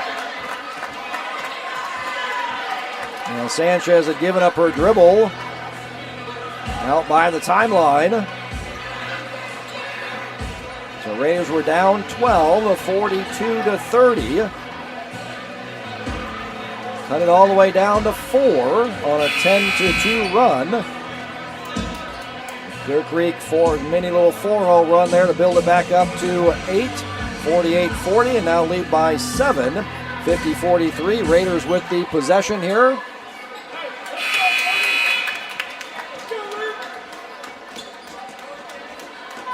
"15 turnovers on the Raiders to 9 by Clear Creek Amana. And that's what we thought. If the Raiders defense can stymie the Clipper offense, it's going to be an offensive rebound or a turnover here or there. That might be the difference in the game. And it's been turnovers that have been able to give Clear Creek Amana and that efficient offense those extra opportunities and a 7-point lead here. 4 minutes to go in the fourth quarter. Zoe Allen, left-hand shot, no. Rebound taken away by Sprague, up to Evans. And Evans loses the dribble out of bounds. Nice job by the Raiders breaking into some full court pressure there off the miss. That's difficult to do. Allen and Sanchez able to force the turnover.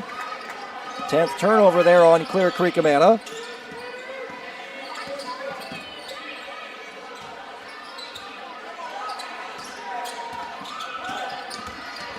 Hooker on the drive. No. Rebound. On the floor. Scrum again. And another jump ball. And then I'll turn it over to Clear Creek Amana.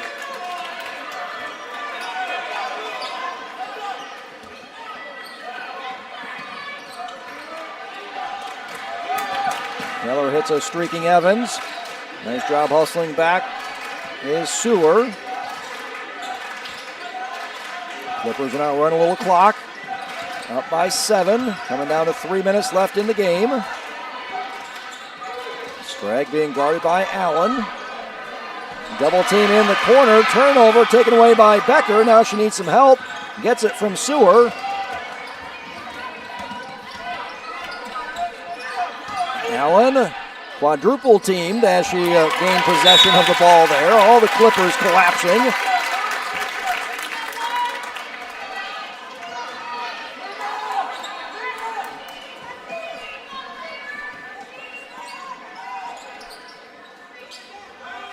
On the shot clock. High screen from Sewer. Lauer switches. Now they switch back. Ava Hooker, bounce pass. Zoe Allen, triple team down low. And gets fouled as she's spinning towards the hoop.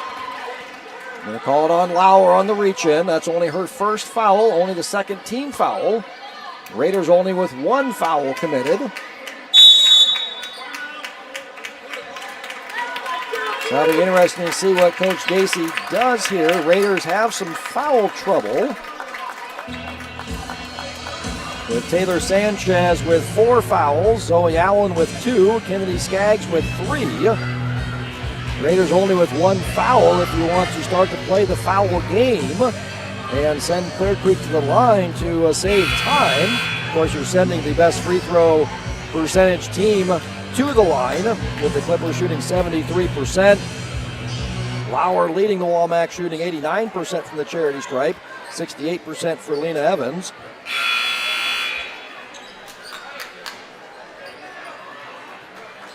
But the Raiders only with 1 foul so far in the quarter.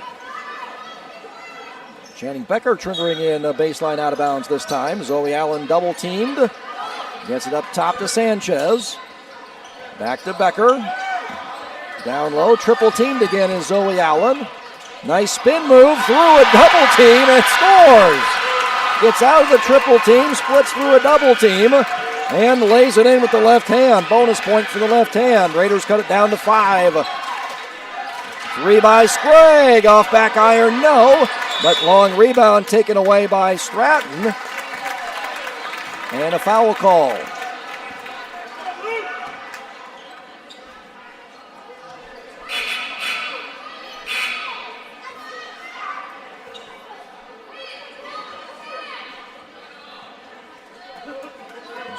Want to check on who the foul was on. Second team foul on the Raiders. Third, a personal on Channing Becker. Lauer on the back cut. Gets it to fall and is fouled by Ava Hooker.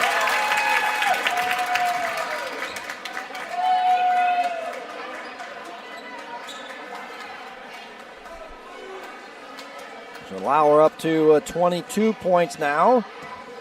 Evans at her average of 16. 23. Lauer averaging 26.8.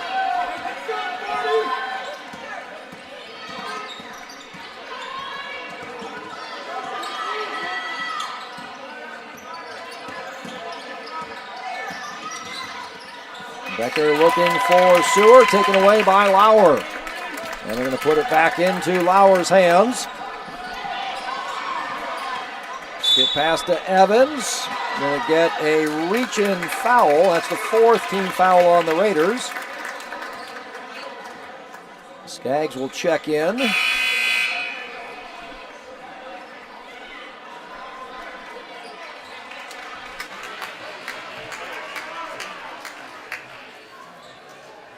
Sewer picking up her 2nd personal foul. The Raiders need some 3-point shooting on the floor. Evans with the back cut. Left hand layup is no good. Rebound. Sprague was trying to kick it out. Going to get a foul called. And that was on Skaggs. That's her 4th. So now Sanchez and Skaggs both with 4. And Channing Becker with 3.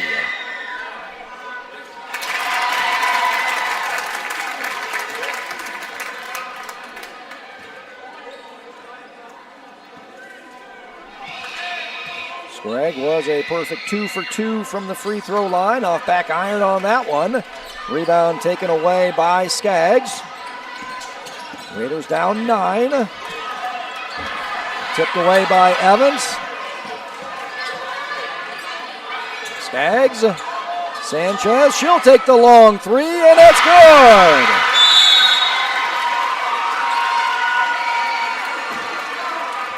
54-48. Raiders cut it down to 6 and call the quick timeout. 30-second timeout.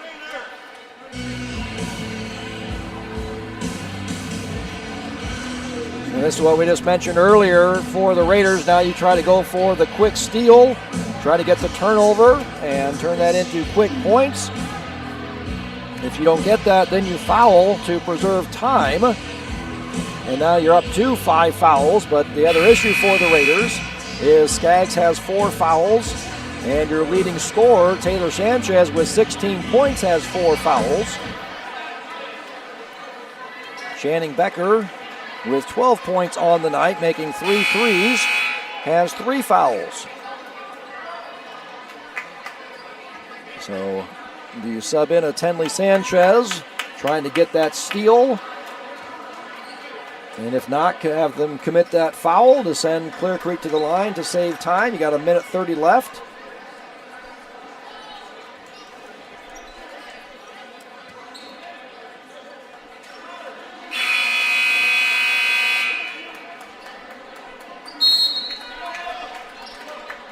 Now Clear Creek Amanda will take a timeout. Looks like Lena Evans may have gotten a scratch there.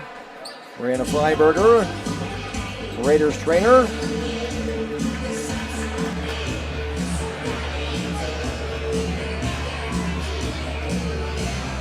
From Compass Memorial Hospital doing her work. So I think taking a timeout there to see if they're able to keep Evans in the game with some blood. And I think she was able to do that.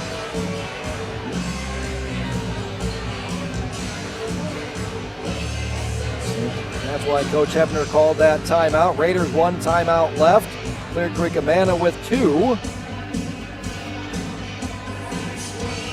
So if the Clippers unable to inbound, still have 2 timeouts that they can use before a 5-second violation.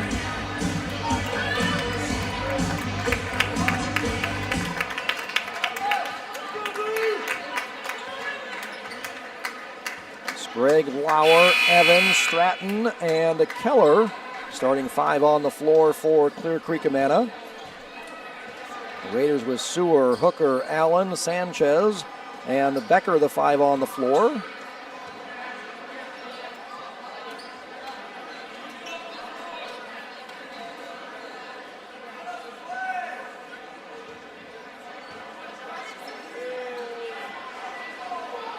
There's been some blood on the floor as well from Evans, who is bleeding.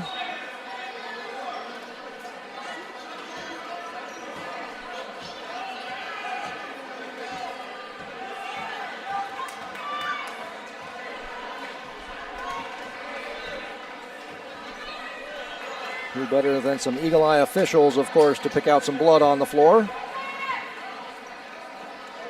Clear Creek up 6, Lauer inbounding. Raiders full court pressure, looking for a quick turnover. And if not, a foul.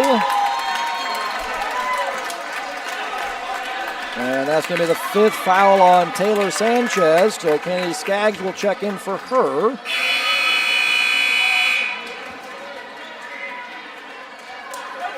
So a little like, for the Raiders' point of view, let that play out a little bit to see if you can get that turnover.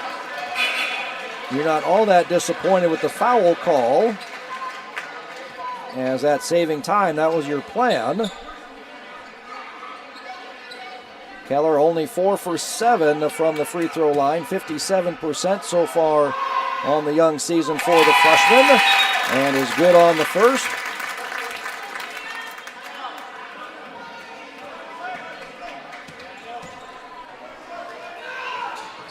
And perfect on the second. No problem for the freshman in the pressure situation there. Clear Creek coming up with a little half-court trap. And stolen by Keller. Looking down low, and Simpson puts it in, and she gets fouled by Becker. Second and the foul. And she'll go to the free throw line for 1. Came in 3 for 6, split her first 2 here tonight.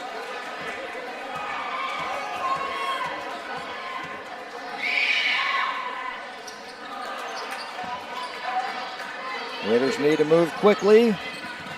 Still, you want to take your best shot available. Don't need to force up a 3. If you get a good look at it 2, you need points. Nice save by Skaggs. Ball didn't hit the rim, so shot clock did not reset. Stolen away by Evans. Down the floor, Simpson. The block out of bounds by Hooker.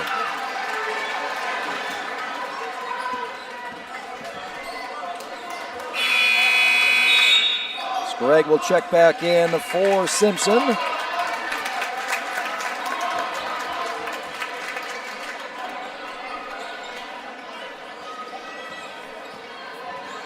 Want your best ball handlers, best free throw shooters in the game at this point of the game. The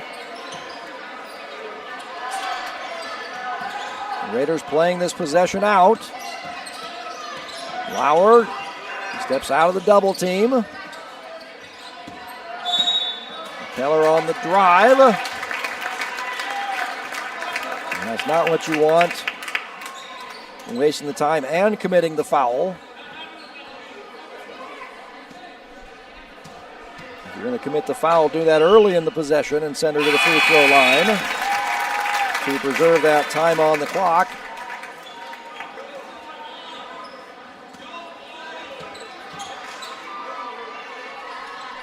And the freshman hits both. And Clear Creek ties its largest lead of 12 points. Coming with that half-court trap. And going to get a reach-in on Lauer. That's only the third personal, 13 foul on Clear Creek Amana. We saw Mount Vernon do this the last time we saw the Raider girls. Becker for three off the inbounds. No. Rebound tipped away and out to Simpson. The Raiders now will pull off the Dogs. They will not foul. And Lauer just pulled out.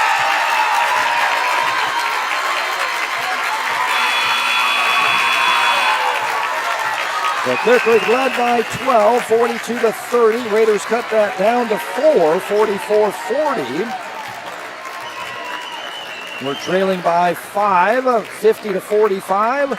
But then Clear Creek closes out the game on a 10-3 run to a win by 12, 60-48. Clear Creek goes 4 for 11 in that fourth quarter, but 7 for 10 from the free throw line to assault the game away. And it was that free throw line that turned out to be the difference maker for Clear Creek Amana, going a 15-22 from the charity stripe. So that ties their season high of free throws made, with 15 free throws made against Solon, 22 free throws attempted. So that's a new season high for Clear Creek Amana.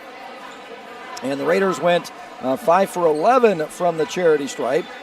So Clear Creek made 19 shots, the Raiders 17. The Raiders actually outshot Clear Creek Amana from three-point range, making 9 threes to the Clippers 7. So it's the free throw line was that difference maker for the Clippers, that Capper Ford key of the game. That went the Clipper way.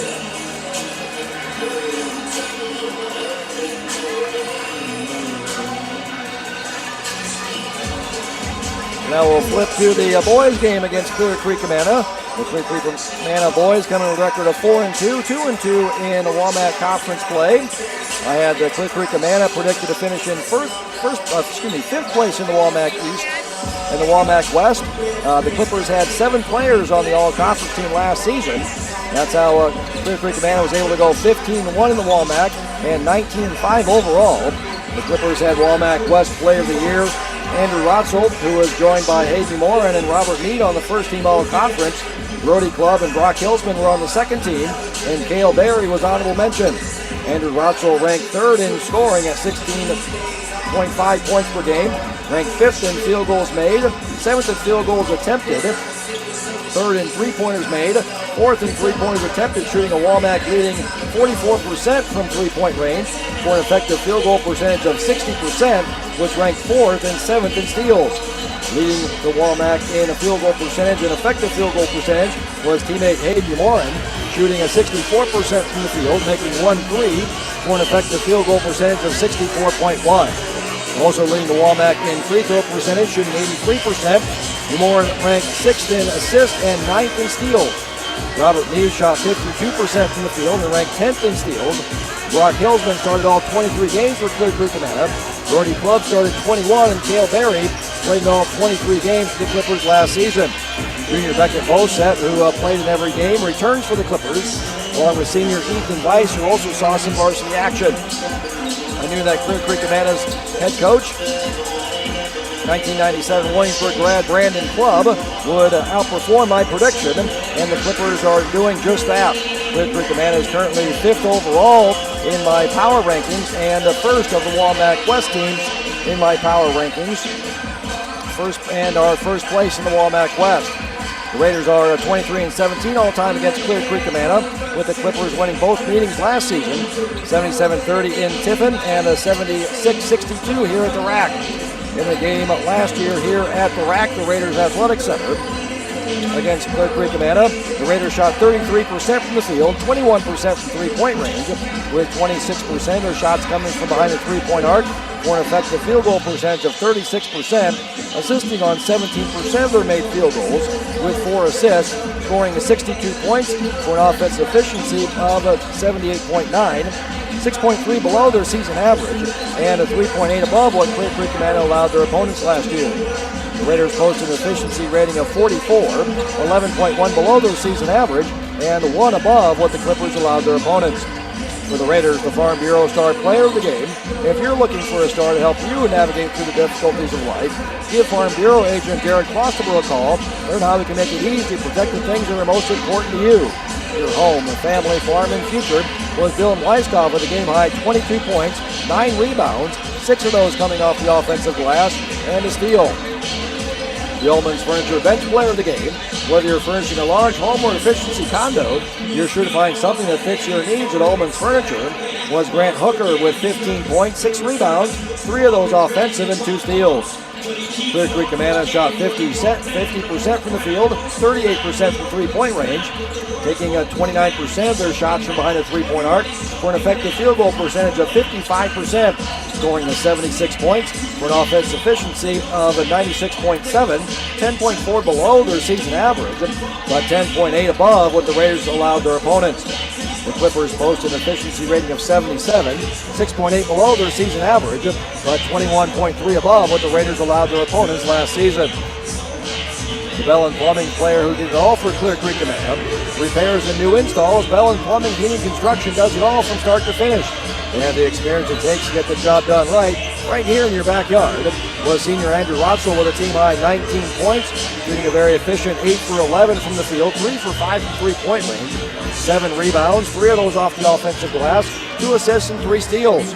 The Casey's sub of the game, Casey's, the pizza place that sells gas and subs too, was Beckett Bosep with 14 points on 5 of 8 shooting, made a 3 and a perfect 3 for 3 from the free throw line, along with 4 rebounds and 2 steals.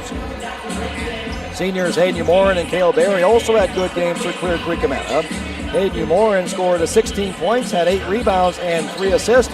Senior Cale Berry scored 11 points and had 3 rebounds. The Raiders last played on Tuesday night, losing at South Tama 82-74. The Raiders had their second-best shooting game of the season, shooting 48% from the field, 19% from three-point range, taking a season-high 42% of their shots from behind the three-point arc, taking a season-high 27 threes for an effective field goal percentage of 52%, assisting on 74% of their made field goals with 23 assists, scoring 74 points for an offensive efficiency of 95.9, 12.7 above their season average, and 13.3 below what South Tama has allowed their opponents. The Raiders posted an efficiency rating of 78, 21.4 above their season average, but 13.4 below what the Trojans allowed their opponents. The Farm Bureau star player of the game was a senior Griffin Becker with 24 points on 10 of 15 shooting and 4 for 5 from the free throw line, along with 5 rebounds, 2 of them off the offensive glass and an assist. The Ullman's Furniture Bench player of the game was junior Colin Reed, who collected 6 rebounds, 4 of them off the offensive glass, had 2 assists and a block. South Tama shot 56% from the field and 46% from three-point range, taking 23% of their shots from distance for an effective field goal percentage of 61%, assisting on 66% of their made field goals with 21 assists, scoring 82 points for an offensive efficiency of 106.3, 35.8 above their season average, and 10.9 above what the Raiders have allowed their opponents.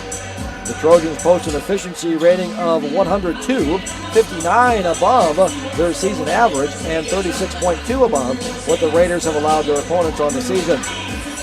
for South Tama. The Bell and Plumbing player who did it all was senior Cyrell Edson, who posted a double-double with a game-high 28 points on 11 of 14 shooting, 6 for 7 from three-point range, along with 10 rebounds, 3 assists, and 2 steals. The KC sub of the game for the Trojans was senior Wesley Hannes, who scored 6 points on perfect 3 for 3 shooting and had 2 steals. Seniors Barrett Jacina, Tanner Large, and Marlon Harris also had good games for the Trojans. Barrett Jacina posted a double-double, scoring 20 points and grabbing 11 rebounds along with an assist and 3 steals. Tanner Large also posted a double-double with 14 points and 14 assists, along with 3 rebounds and 4 steals. Marlon Harris scored 6 points, had 6 rebounds, 2 assists, 2 steals, and a block. The Clippers' last game was versus Grinnell in Tiffin on Tuesday night, defeating the Tigers 73-45. The Clippers jumped on the Tigers right away, outscoring Grinnell 22-10 in the first quarter. Grinnell outscored the CCA 13-12 in the second quarter for an 11-point Clipper lead at halftime, 34-23. Clear Creek Amana outscored the Tigers 17-12 in the third quarter to extend their lead to 16 points, 51-35 at the end of 3. The Clippers added on to their lead in the fourth quarter by outscoring Grinnell 22-10 in the fourth quarter for the 73-45 28-point victory for Clear Creek Amana on Tuesday night in Tiffin. Clear Creek Amana shot 51% from the field, 31% from three-point range, taking a 25% of their shots from behind the three-point arc for an effective field goal percentage of 55%, assisting on 44% of their made field goals with 12 assists, scoring 73 points for an efficiency rating, offensive efficiency of 115.1, 11 above their season average, and a 16.5 above what Grinnell's allowed their opponents. The Clippers posted an efficiency rating of a 93, 17.8 above their season average, and 31.8 above what the Tigers have allowed their opponents. Adding to the offensive efficiency of the Clippers was a season high in free throws made and free throws attempted, going 15 of 23 from the free throw line. Clear Creek Amana also had a season low in turnovers, turning the ball over on 14% of their possessions, only turning the ball over 9 times. The Bell and Plumbing player who did it all for Clear Creek Amana was junior Beckett Bosset with a game-high 22 points, 4 rebounds, 3 assists, 3 steals, and a block. The KC sub of the game for the Clippers was a junior Silas Cobb with 3 points, 5 rebounds, and an assist. Senior Hayden Howe and the juniors Miles Howell and Alex Dubé also had good games for the Clippers. Hayden Howe scored 8 points on 4 of 6 shooting, grabbing 5 rebounds, 3 assists, and 3 steals. Miles Howell scored 12 points on 5 of 7 shooting, collecting 7 rebounds, 2 assists, and 2 steals. Alex Dubé scored 8 points, had 6 rebounds, an assist, and 3 blocks. Grinnell shot 31% from the field and 24% from three-point range, taking 49% of their shots from behind the three-point arc, taking a season-high 29 threes for an effective field goal percentage of 36%, assisting on a season-high 78% of their made field goals with a season-high 14 assists, scoring 45 points for an offensive efficiency of 70.9, 2.6 below their season average, and 22.2 below what Clear Creek Amana has allowed their opponents. The Tigers post an efficiency rating of 37, 1 above their season average, and a 21.8 below what the Clippers have allowed their opponents. The Bell and Plumbing player who did it all and the KC sub of the game for Grinnell was junior Cameron Gosling with 4 points, 4 rebounds, an assist, 2 steals, and 4 blocks. Let's take a look at the Capper Ford keys to the game. Find the perfect vehicle for your lifestyle at Capper Ford. See for yourself the Capper experience. The Capper Ford key to the game for offense goes to Clear Creek Amana. The Raiders are the 9th best offense in the Walmack early in the season, averaging 55 points per game for an offense efficiency of 83.2. Senior Griffin Becker is leading the Raiders in scoring, averaging 14.2 points per game. And Dylan Weiskopf also averaging double figures at 11.8. Clear Creek Amana was the best offense in the Walmack last season, averaging 71 points per game for an offense efficiency of 107.1. This year, Group is not far off that pace, ranking as the 3rd best offense in the Walmack, averaging 68 points per game for an offense efficiency of 104.1. Junior Beckett Bosset ranks 4th in the Walmack in scoring, averaging 20.4 points per game. And sophomore Carson Miskimen ranks 7th, averaging 16.4. Junior Miles Howell also averaging in double figures at 10.2. The Raiders are the 8th best shooting team in the WAMAC, shooting 43% from the field, 23% from three-point range, for an effective field goal percentage of 47%. Dylan Weiskopf, Griffin Becker, Grady Weegan, and Noah Manos are averaging 5 or more shots a night for the Raiders. Clear Creek Amana is the best shooting team in the WAMAC, shooting a WAMAC high 53% from the field, 38% from three-point range, for a WAMAC high effective field goal percentage of 58%. Junior Beckett Bosett leading the WAMAC in field goals made at 8 a game and 4th in field goals attempted, averaging 13.7, shooting a very efficient 59% from the field. Sophomore Carson Meskimen ranks 9th in field goals attempted. Junior Miles Howell is also averaging more than 5 shots a game for the Clippers and is shooting a very efficient 66% from the field, doing most of his work in the paint. The Raiders ranked last in the WAMAC in a three-point shooting 23% from three-point range, taking 34% of their shots from behind the three-point arc, averaging 18 threes and making 4.2. PJ Carey ranks 5th in the WAMAC in taking his shots from behind the three-point arc, taking 83% of his shots from distance, and Charlie Hoffman ranks 9th, taking 75% of his shots from behind the three-point arc. Dylan Weiskopf and Grady Weegan are also averaging more than 2 threes a game for the Raiders. Clear Creek Amana is the second best three-point shooting team, shooting 38% from distance, behind center point Urbana, with the Stormont Pointers shooting 42% from distance, taking 29% of their shots from behind the three-point arc, averaging 14.4 threes, making 5.6. Only South Tama is taking fewer of their shots from distance, with the Trojans averaging 12.8 threes, taking 28% of their shots from behind the three-point arc. Sophomore Carson Meskimen ranks 5th in the WAMAC in three-pointers made, behind Tate McCullum of Solon, who's making 4 threes a game, making 2.2 threes, and 4th in three-pointers attempted, averaging 6.8 threes per night. Meskimen's taking and making almost half of the Clippers' threes. Junior Beckett Bosett and sophomore Noah Evans are also averaging more than 2 threes per game for the Clippers, and both of them are shooting better than 40% from distance. The Raiders are assisting on 65% of their made field goals, which ranks 2nd in the WAMAC, averaging 14.6 assists. Only center point Urbana is assisting on a higher percentage of their made field goals, 73%, with the Stormont Pointers averaging a WAMAC high 18 assists. PJ Carey, Rogan Ackerman, and Dylan Weiskopf are averaging 2 or more assists per game for the Raiders. Clear Creek Amana is assisting on 46% of their made field goals, which ranks 11th in the WAMAC, with only Mount Vernon assisting on fewer of their made field goals, 45%, averaging 11.8 assists. Junior Beckett Bosett, senior Caden Howe, and sophomore Noah Evans are averaging 2 or more assists for the Clippers. The Capper Ford key of the game for defense goes to Clear Creek Amana, as does the Capper Ford key of the game for the free throw line, with Clear Creek Amana getting to the free throw line at a higher rate than the Raiders, and also sending their opponents to the charity stripe at a lower rate than the Raiders. The Capper Ford key of the game for rebounding is even. Clear Creek Amana is the better offensive rebounding team, but the Raiders are the better defensive rebounding team. And the Capper Ford key of the game for the turnover battle goes to the Clippers, as the Clippers do a better job of avoiding turnovers and also force more turnovers by their opponents. Let's send it down to PA announcer Nathan King for the starting lineup, sponsored by the Sundown. If you're looking for starters, a main course, or good beverages, stop on down to the Sundown. No matter when you'll visit, you'll enjoy great food and great company. Visit the Sundown Bar and Grill today to see what all the hype is about. AG number 1, Beckett, Bosett. Ace-off number 10, Carson Meskimen. Ace-off number 12, Noah Evans. AG number 15, Miles Howell. And AG number 30, Alex Dubé. CCA is coached by Brandon Clark, assisted by Mark Stern.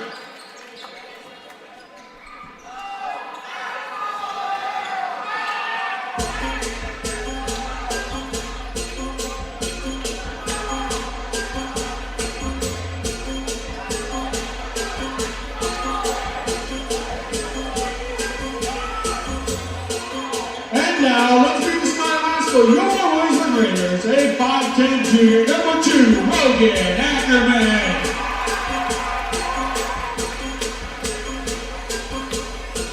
A 5'9" senior, number 4, Ken Stackley. A 6'1" junior, number 10, Noah Banos. A 5'12" senior, number 20, Dylan Weiscott. A 6'4" senior, number 44, Jeffrey Becker. The leaders are coached by Brian New, assisted by Justin Ivory, Chad Reed, Austin Burton, and William Smith. Athletic training services are provided by Coco's Memorial Hospital, athletic trainer Rihanna Freiberger. We would like to welcome game officials for tonight, Chris Armstrong, Andrew Leopard, and Kevin Lloyd. The national anthem was played before the girls' game, so let's play basketball.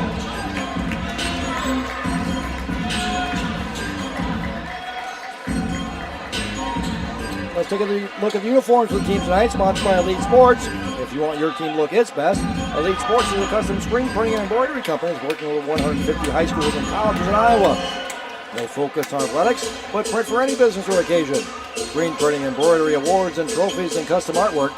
At Elite Sports, their team of skilled in-house artists are available to assist with all of your needs. So the Raiders in the home whites, with the Williamsburg W on the front in red numbers outlined in black. And Clear Creek Amana in the road blues with the white. Clippers across the front in white numbers, outlined in black. And the first shot off glass for Beckett Bosset to open the scoring for our varsity boys game.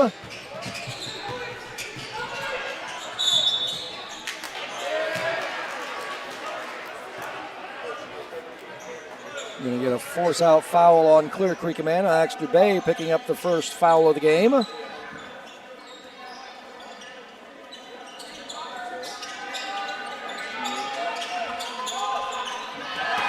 the inbounds pass, Bosset with the steal and lays it in. Clear Creek Amana up quickly to a 4-0 lead. Full court pressure applied by Clear Creek Amana. Bosset. Oh, that just rolls off. Followed by Howell, no. Rebound taken away by Banos. Becker, Raiders leading scorer, down low.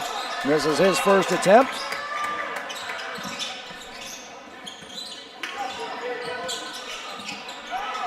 All alone underneath, laying it in, Miles Howell. 1-2-2, kind of three-quarter court trap being applied by Clear Creek Amana here. Rogan Ackerman steps into a three, a no.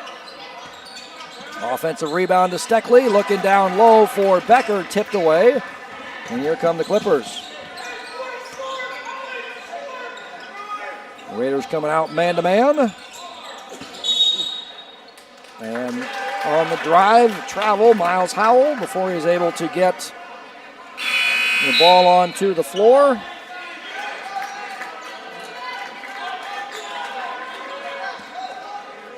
Rogan Ackerman would rank 9th in the WAMAC in a three-point percentage if he was averaging 2 a game, shooting a 43% on the season, but only averaging 1.4. Bosset with the steal, up quickly.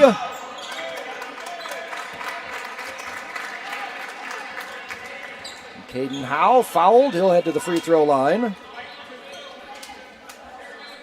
Clear Creek Amana leading the WAMAC at getting to the free throw line at a 34.7 rate. Averaging almost 17 free throws a game, shooting 66%.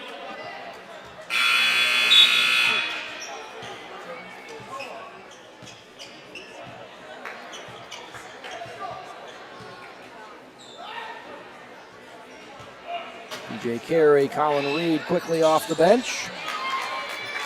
And good on both free throws. And 1-2-2, three-quarter court trap here. No problem for Weiskopf and Ackerman going over the top, breaking that pressure. Weiskopf hops into the lane. A jumper rattles home. There's the first point for the Raiders.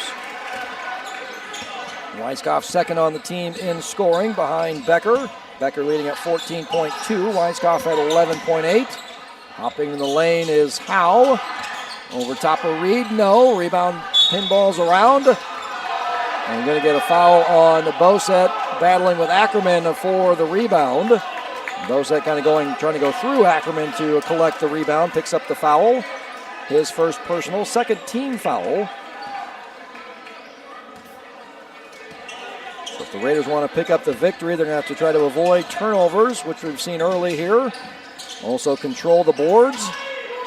And that's what they were doing against Mount Vernon. That first half game was tied. Late in the second quarter, Griffin Becker with the shot. Rims off no good. Rebound taken away by Dubé. Bosset on the drive, a little scoop shot. George Gervin, Iceman.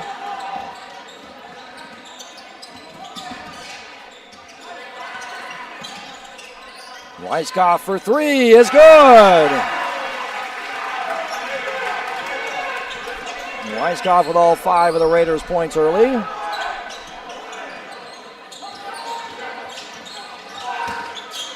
Now with the power dribble inside, blocked by Colin Reed. Reed ranking 4th in the WAMAC in blocks. And Weiskopf with the rebound. Raiders out on the run.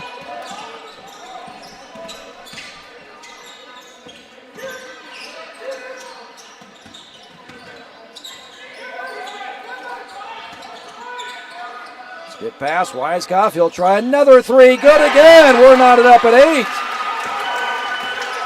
8-0 run by Clear Creek Amana to start the game. 8-0 run by the Raiders to tie it up.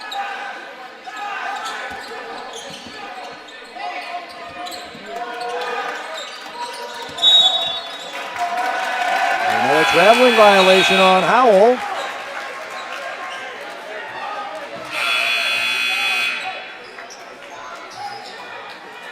Raiders had 4 early turnovers. That's the second turnover on Clear Creek Amana.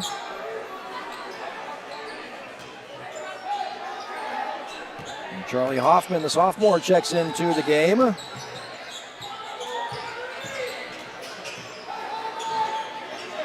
Man-to-man defense by Clear Creek Amana. PJ Carey for 3. That's off back iron. He ranks 5th in the WAMAC at taking his shots from distance. On the drive and getting it to roll in is Miles Howell, and 1.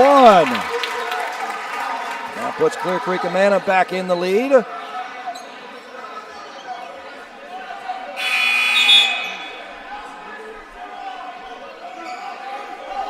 Steckley checking in for PJ Carey.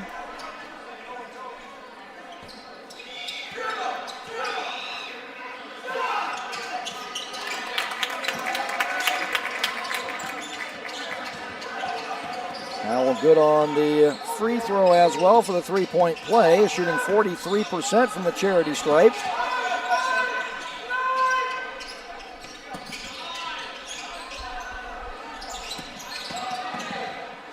Dale Steckley will take the 3 from the right-hand wing, off back iron, no. Rebound ripped away by Avery Sorensen.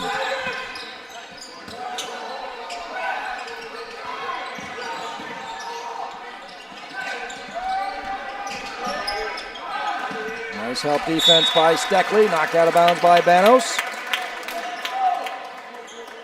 Clear Creek will have 21 on the shot clock here. PJ Carey checks back in.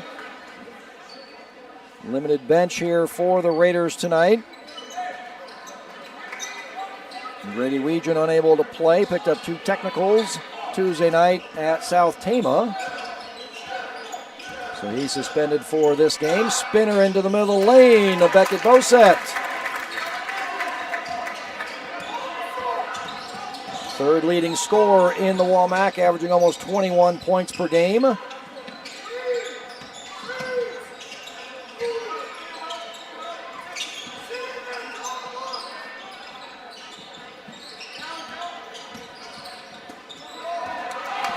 Stolen away by Bosset. Reverse layup is good. And Clear Creek answers the Raider 8-0 run with a 7-0 run themselves. As Noah Banos on the drive is fouled.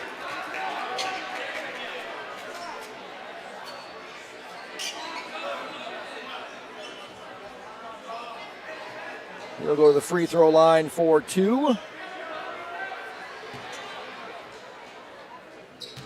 Downs leads the Raiders in free throw rate. Number of times he gets to the free throw line compared to his field goals attempted. At 40.7, averaging 2.2 free throws per game, shooting 73%. Good on the second. That ends that Clippers 7-0 run.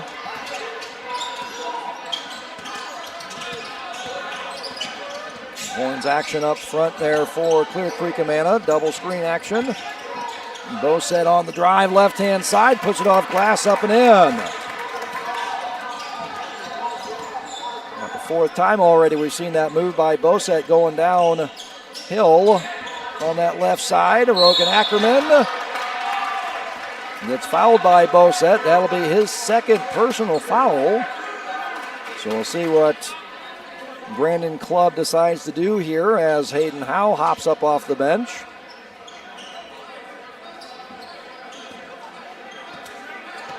These will be the first free throws on the season for Rogan Ackerman. Dylan Weiskopf checks in for PJ Carey, and Bosset will take a seat with those 2 fouls.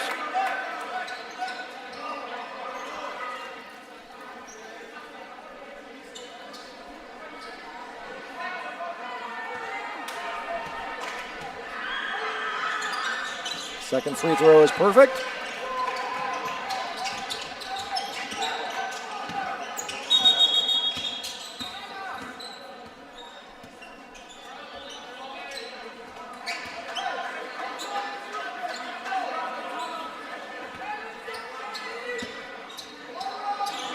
Clock didn't start right away. So, minute 48 left in the first quarter.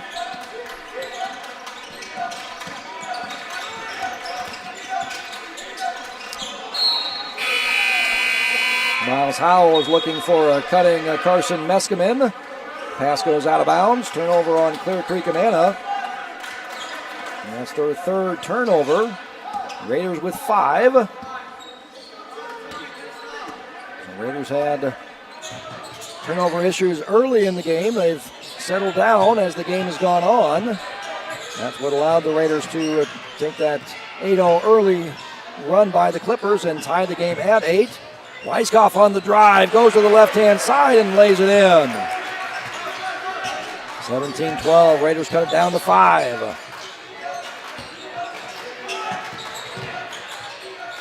Now hops in the lane, kicks it out, moves it around. 3 in the left-hand corner is good by Noah Evans.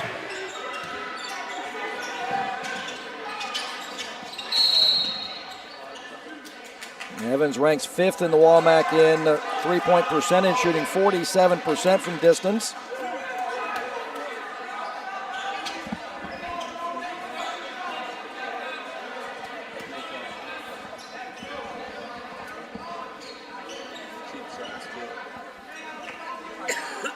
Fifth team foul on Clear Creek Amana. That'll send the Raiders to the free throw line.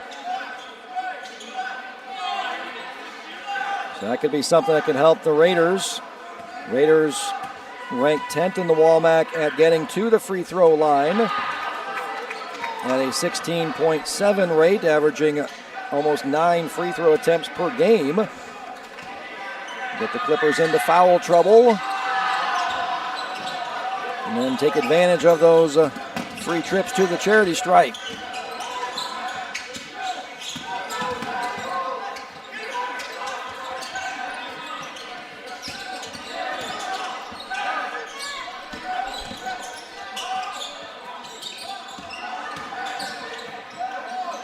Saying he reestablished himself in bounds before catching that pass was Miles Howell, and he puts it in for 3 in the left-hand corner.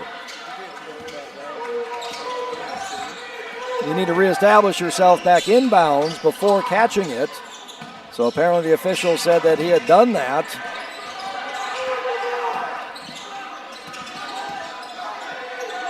Down to 7. And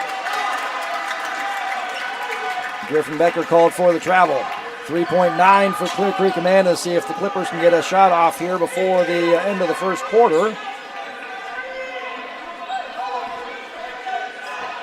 Ready to put on a little pressure to make sure they have to inbound the ball and get it over to Howell. 3 is no good. The Williamsburg basketball program would like to thank Compass Memorial Healthcare for sponsoring tonight's Clear Creek ran out to the 8-0 lead. Raiders with an 8-0 run to tie it at 8. Then from that point on, it was a 15-4 run for Clear Creek Amana to a lead by 11 now, 23-12. So Clear Creek Amana shoots 9 for 16 in that first quarter, 2 for 3 from three-point range, perfect 3 for 3 from the free throw line. Please consider giving monetary donations as a Hope Bucket. Raiders go 4 for 10, all 4 of those by Dylan Weiskopf, 2 for 6 from three-point range, both of those by Weiskopf, 2 for 6 from the free throw line.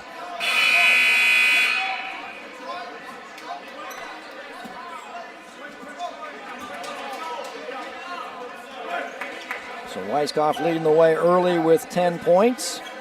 For Clear Creek Amana, it's Beckett Bosett with 10 points.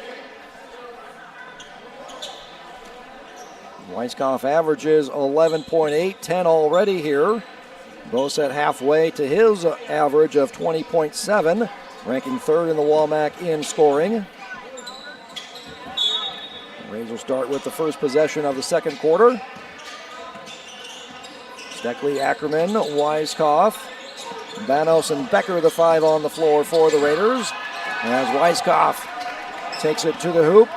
Rebound taken away by Dubé.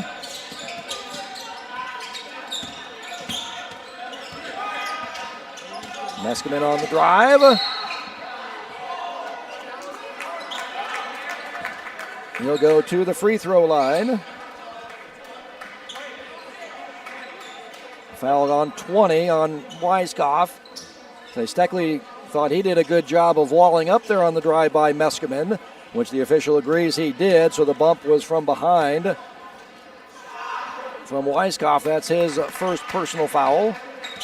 So Meskimen does most of the work for Clear Creek Amana from behind the three-point range, taking half of their and making half of their threes.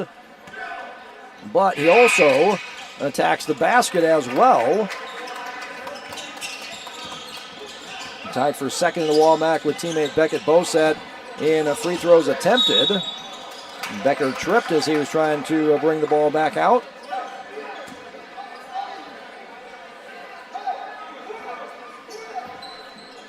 First foul on Meskimen, the 6'1" sophomore.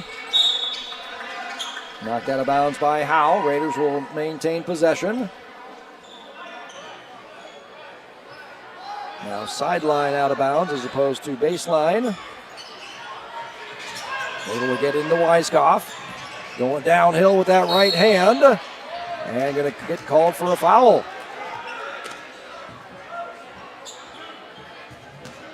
Fouls on Howe. That's his second. So now Bosett and Howe both with 2 fouls. I'm going to say it was on the drive before Weiskopf got into the act of shooting. Oh, nice job by Steckley. If any part of him touches that backcourt, that's a backcourt violation. Able to get it to Becker. Weiskopf, stop, pop, free throw line jumper, no. Rebounded by Howe, still on the floor with those 2 fouls. Stole away by Banos. Ackerman, Steckley running with him on the left-hand side. Gets it to Becker, he'll take the 3. Comes up just short. 3 for 8 on the season is the big man.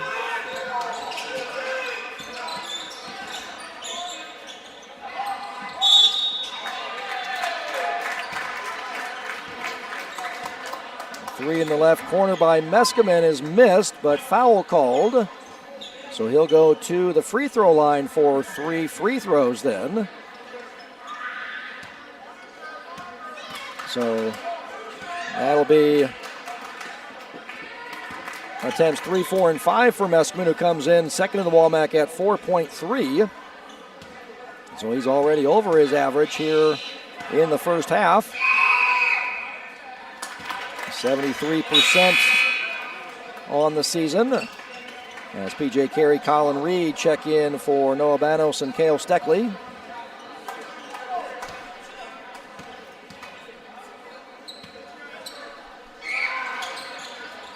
And Meskeman takes advantage, hits all 3 of those free throws.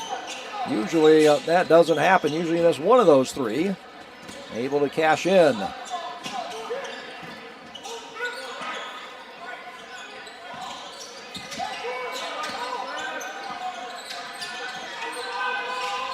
Becker on the right-hand block. Kicks it back out to Carey.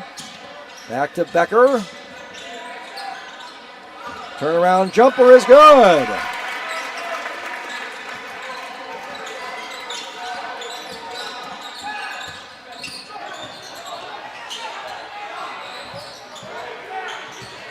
Offensive rebound by Evans. Puts it up on the reverse side.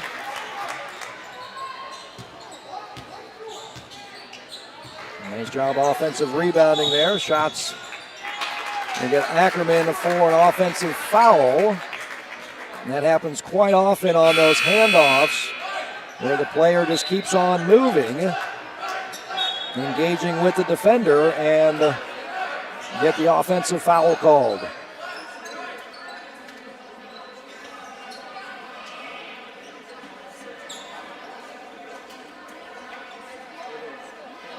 So the game was tied at 8.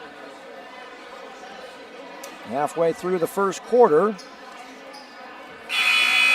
So since then, extended 22-6 run by Clear Creek Amana to lead by 16 now, their largest lead of the night, 30-14. And with the turnover, a personal foul and a turnover on Ackerman. Gives Clear Creek Amana the ball back. Chance to extend that lead. Get Beckett Bosa back on the floor with 2 fouls. Off back iron, offensive rebound. Howell over top of Reed is good.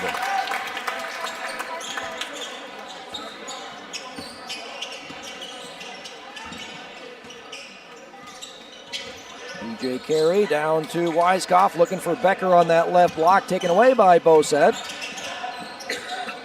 Quickly up the floor to Meskeman. Poked away by Ackerman. Going to get a jump ball.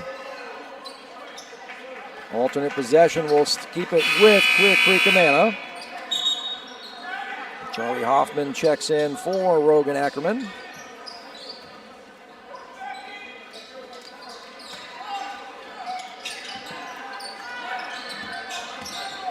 Boset on the drive, stolen away by Reed.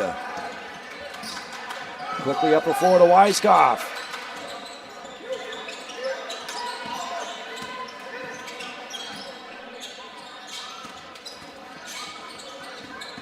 Weiskopf, he'll stop and pop from 3. Good again.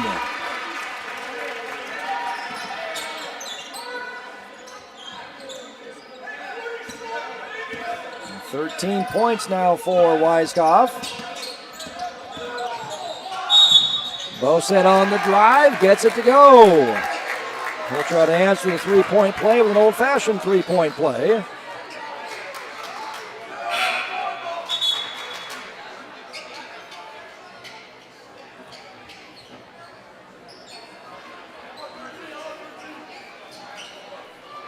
Meskeman 5 for 5 from the free throw line. Ranked second, tied in the Walmack in free throws attempted with Boset. That's his first attempt on the night, averaging 4.3. Good on that, 35-17. Step back 3 by Banos, no. Offensive rebound. Kicked out, Hoffman for 3, off back iron, no. Offensive rebound by Banos. Weiskopf, try again. Oh, rims out, no. His first miss was perfect, 3 for 3 until that one.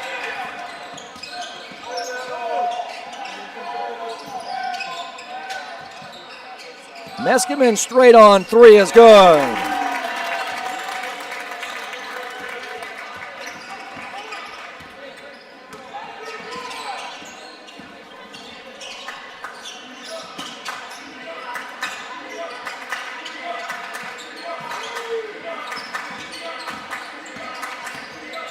Hoffman will take a three. That's good.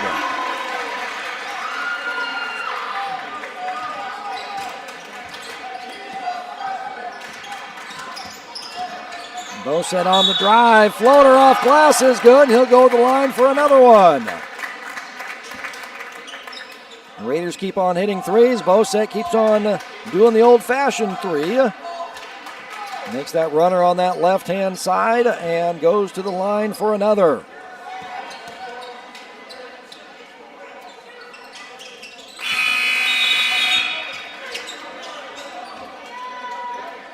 Bosset 7 for 11 from the field, and I would say probably 10 of those 11 shots have been him coming down that left-hand side, putting that off glass, now up to 16 points.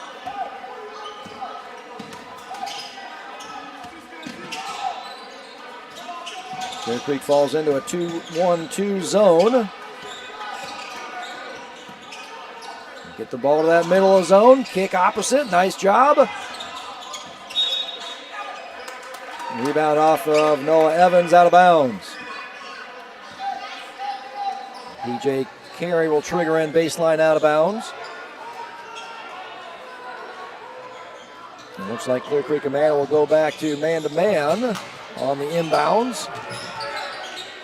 PJ Carey for three. That's off iron, no. Nice job by Howell.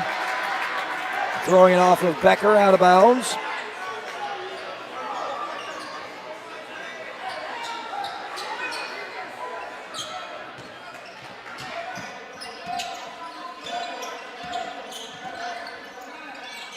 Bosset kicks it out. Left corner, good. Three, Meskimen. Fourth in the Womack in three-pointers attempted.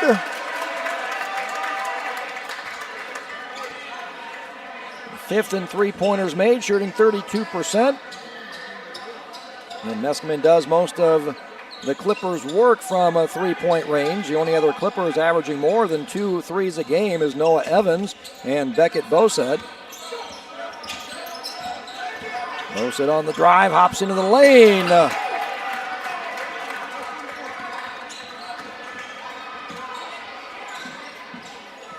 $18 points now for Bosset. And on the rebound, we're going to get a push.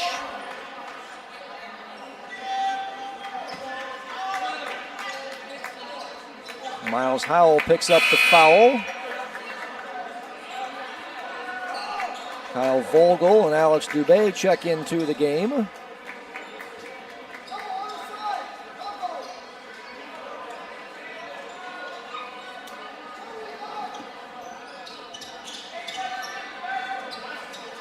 PJ Carey triggering a baseline, out of bounds for the Raiders. Gets it into Rogan Ackerman.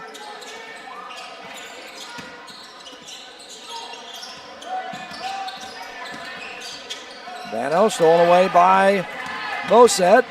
That's his 5th steal.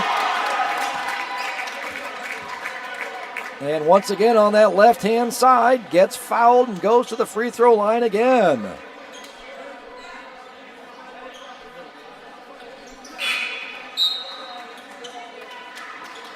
Bosset now with 20 points, 9 of 13 shooting, 9 of 11 from 2-point range. And 5 steals. Meskimen with 11 and Miles Howell with 10. Short on the free throw. Rebound taken away by Becker.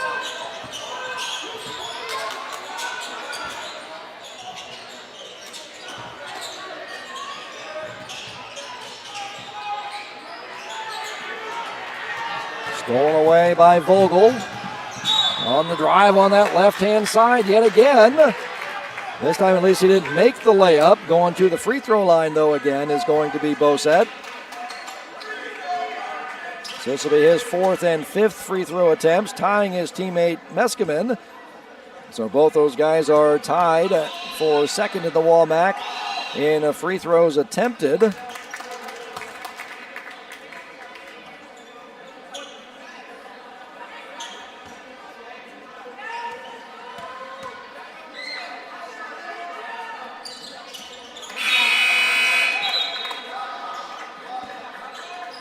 Cade Sutton from Vinton Shellsburg is leading the WAMAC in free throws attempted at 4.7.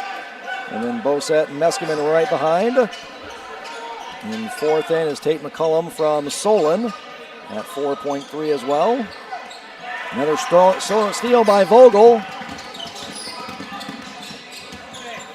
Howe back on the floor with 2 fouls.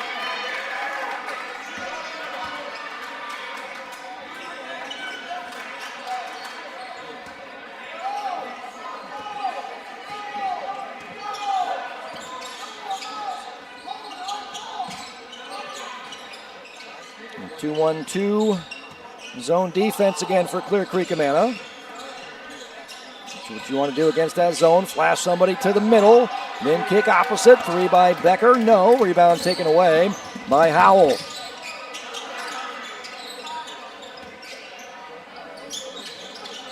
Bosette and Howell, the top rebounders for Clear Creek Amana.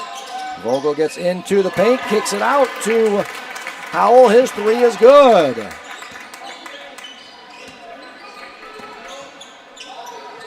Howell came in 3 for 5 from 3-point range. And that's his 2nd make tonight.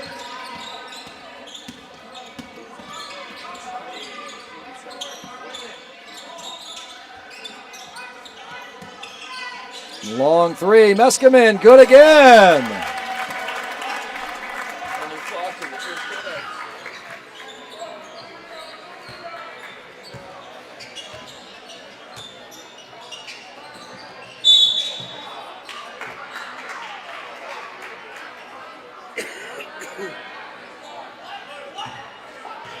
Foul on Howell, that's going to be his 3rd.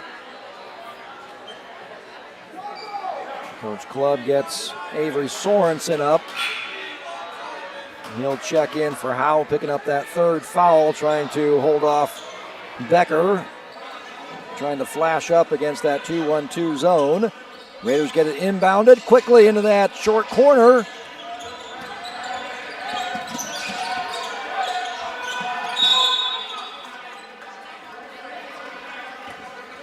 Coach Clubb, 4.7 left, going to draw up one last quick play here. As Howell checks back into the game. As you want your guards and 3-point shooters on the floor at this point in time, trying to get one last shot up. So very similar to our Mount Vernon game where the Raiders were tied late. Mount Vernon scored the last bucket, the lead by 2 at halftime. And then Raiders scored 9 points the rest of the way as Mount Vernon ran away with that game. We were tied at 8 here. And then again, Clear Creek Amana outscores the Raiders from that point. 15-4 to lead by 11 at halftime, or the end of the first quarter, and now lead by 36. Holding the Raiders to 8 points here in the quarter. That would have counted for Kyle Vogel had it gone, but it just rims off.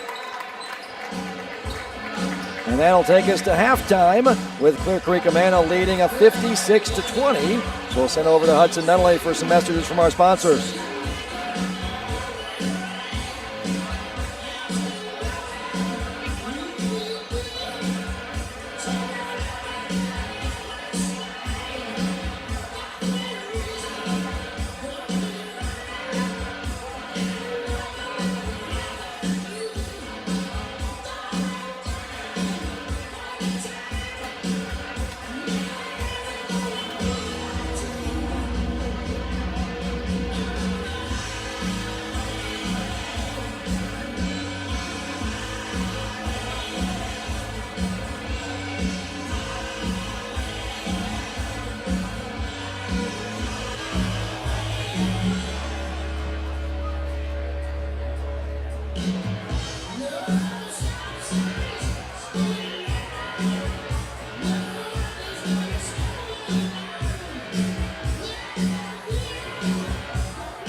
We'll take a quick look at our halftime stats as the Clippers shoot 19 of 29 from the field, 66%, 6 for 8, 75% from three-point range for an effective field goal percentage of a 76%.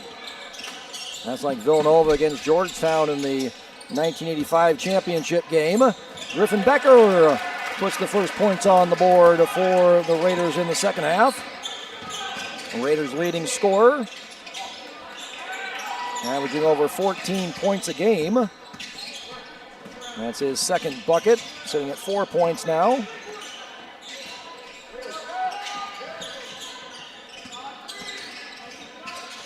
Bosset navigates through three different Raiders and is able to lay it in. That gets him up to a 22 points. He's above his average of 20.7.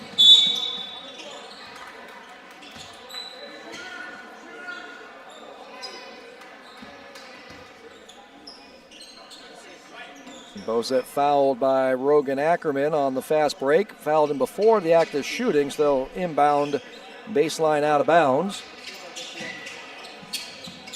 Clippers also went 12 for 13 from the free throw line, stolen away by Banos.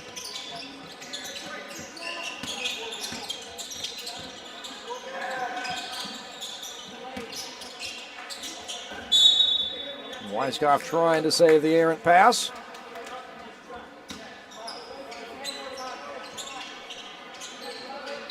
Clear Creek Command only turned the ball over 6 times in that first half, turning the ball over on 16% of their possessions.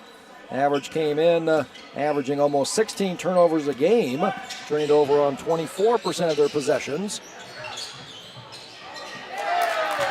Dubé off glass.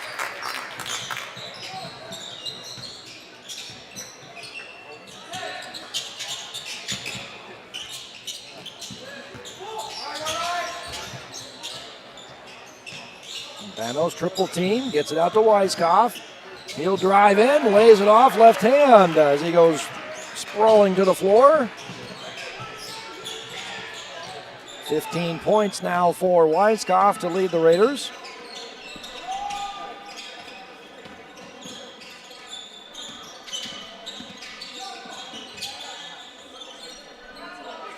Nice block by Becker, but it falls right back into the hands of Dubé. And he gets fouled on the next attempt. He'll go to the free throw line. So the Raiders were only 2 for 6 from the charity stripe in that first half. Raiders shot 33%, 9 of 27, made 4 threes. 24% from the three-point line, which is right about their season average of 23%. Effective field goal percentage of 41%, below their season average of 47.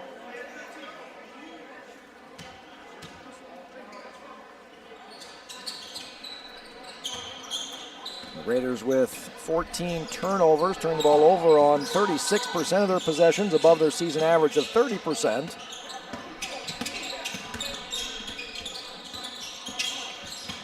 Nice bounce pass by Ackerman into Becker. He's triple teamed, fade away. He's fouled, he'll go to the free throw line. And just looking at the numbers, I'm always shocked at the low free throw rate by the Raiders at 16.7, averaging 8.8 free throws. As Becker makes it, would have had an extra opportunity there as Noah Evans came in after Becker had the ball. So players have to stay out. If they're outside of that three-point arc, have to stay out there until the ball hits the rim. And Becker good on both.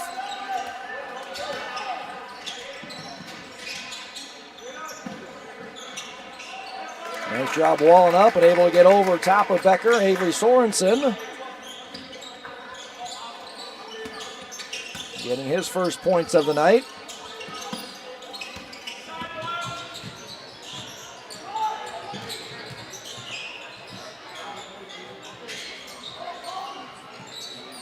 Bosset rips away the rebound, gets it to Sorensen in the middle of the floor. Up to Howell, but he loses it out of bounds. Charlie Hoffman checking in for Rogan Ackerman.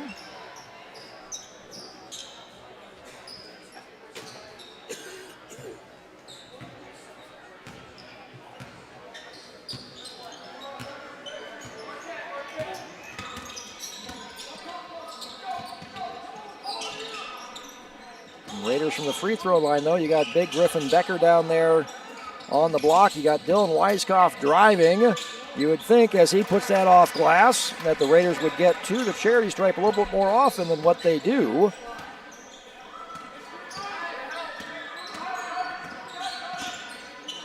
Goes in on that drive down the left-hand side. Finds Meskimen in the left-hand corner.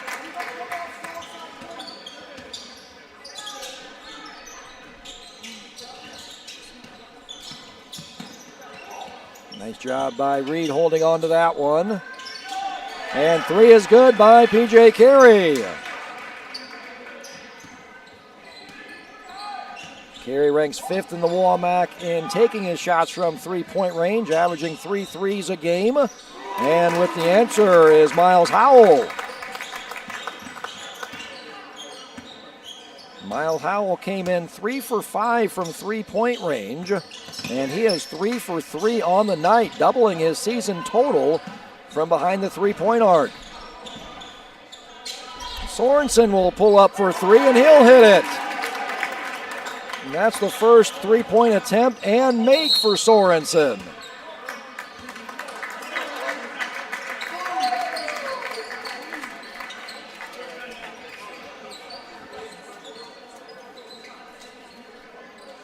So the Clippers just keeping that hot shooting going. Shot 56% in the first quarter. Shot 77% in the second quarter. So in the first half, shooting is 66%. And they are 6 for 7 here in the third quarter, making 3 threes. So just one of those nights, which is coming off of another one of those nights for Clear Creek Amana, where they scored 73 points on Tuesday night against Grinnell. Shooting 51% from the field, made 4 threes on Tuesday in scoring their 73 points. Tonight, the Clippers can't miss from wherever they're shooting from, whether it's 2-point range, 3-point range, or from the free throw line.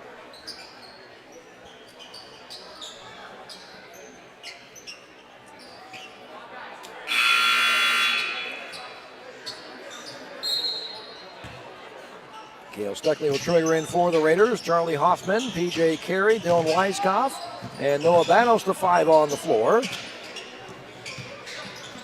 Finding Noah Banos all alone underneath. Nice pass by Cale Stuckley. 72-33, Clippers in the lead. Kyle Vogel on the floor. Howe on the drive. Went over to that right-hand side to avoid all the blockers, but unable to finish.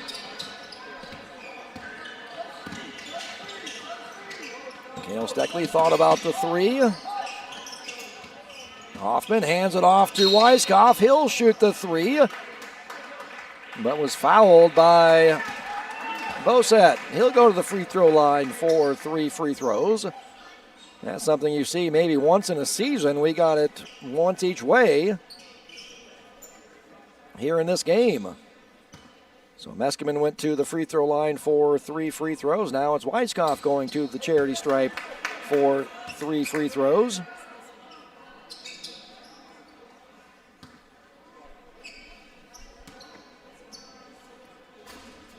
Weiskopf 71% on the season. 5 for 7.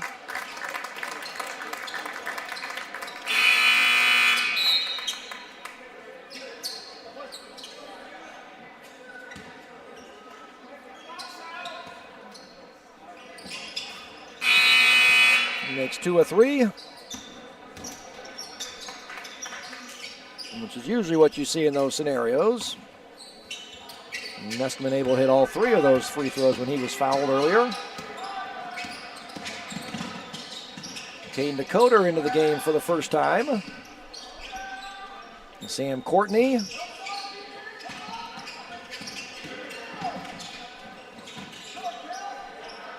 Stolen away by P.J. Carey. Carey gets a screen from Becker. Skip pass. Almost stolen away by Howe. Hoffman. He'll stop. Oh, thought about the three. Gets it down to Becker on that left-hand block, being guarded by the 6'7", Decoder. And Becker will go back to the free throw line. Maybe again, the announcers maybe needed to say something about the Raiders not getting to the free throw line for the Raiders to get to the free throw line.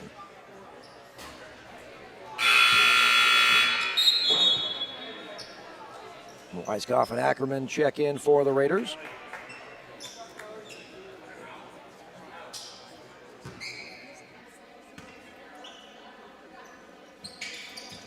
Becker leads the Raiders at getting to the free throw line, averaging over 3 free throws a game.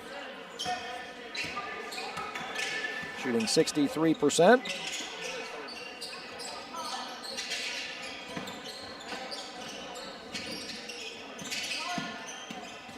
Three, blocked by Banos. Scramble for the ball. And Ackerman is going to be fouled by Decoder. That's the 4th team foul on Clear Creek Amana.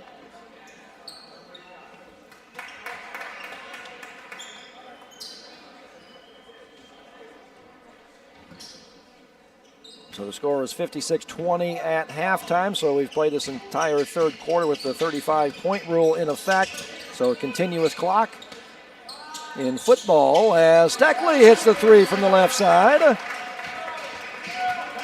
Once the score goes below 35, you return to normal clock operating procedures. In a basketball, the clock stops when there's a foul like it just did. As Meskimen will get to the free throw line again.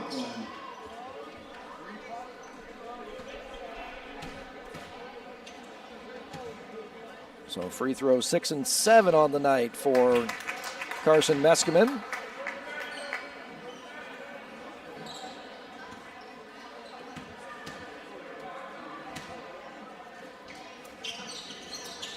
Nice rotation, good on both. But in basketball, once you hit that 35 points, then it's continuous clock until the score gets under 25, which might be nice if something hadn't reestablished himself inbounds there. Sam Courtney was out of bounds and then jumped back in, but hadn't reestablished himself, so he's still out of bounds. Dump pass to Becker, kick opposite. Rogan Ackerman, three, short. But long rebound collected by Ackerman, and that would not have counted.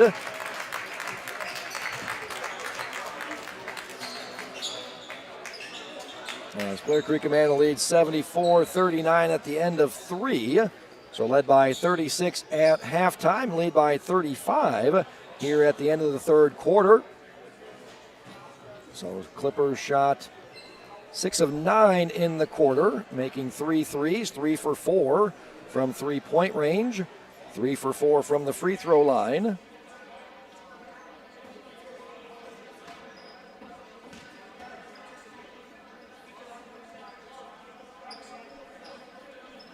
Raiders had 7 field goals made in the first half, made 6 in that quarter.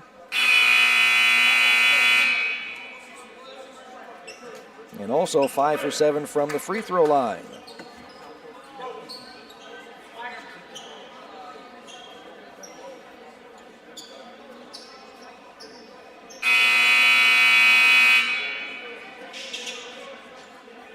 So that's how the Raiders were able to stay even with the Clippers in that third quarter. 6 of 9 shooting and made 2 threes, 5 for 7 from the free throw line. Clear Creek Amana will start with the first possession of the fourth quarter. Boset back onto the floor, along with Noah Evans. Looks like the starting 5 on the floor. I just have a couple of minutes, kind of like in a football game where you're up 35, you give that starters that one possession. Pass up ahead, Meskimen, no. Down the floor to Becker. He'll lay it in.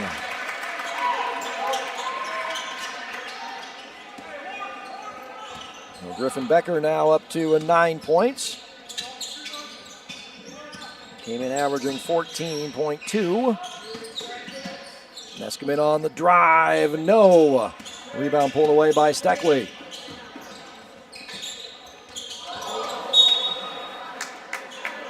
Ackerman saw the official going down out of the corner of his eye. Thought it was a Raider there in the corner. There's a guy open in the corner. Fired a fastball.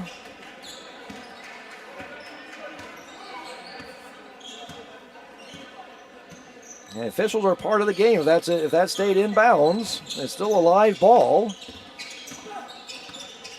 Bosset on the drive, left side again. Doesn't get it to fall, but does get fouled.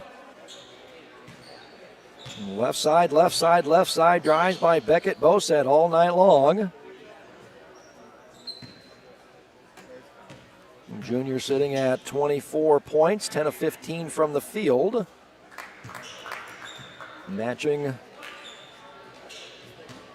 Meskimen's 7 free throw attempts as well, as both are tied for second in the WAMAC in free throws attempted. Hits them both.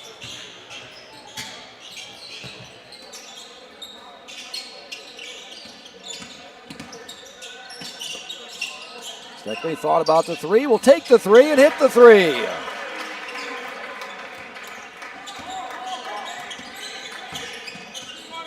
Cale Steckley came in with 1 3 made on the night. Has 2 here tonight. Now up to 3 on the season. Was 1 for 5, 2 for 3 here. So up to 38%. And just what you expected. Give that starting 5 a run for a minute or so and then bring in the bench. Evans for 3, off back iron, no. Rebound taken away by Weiskopf.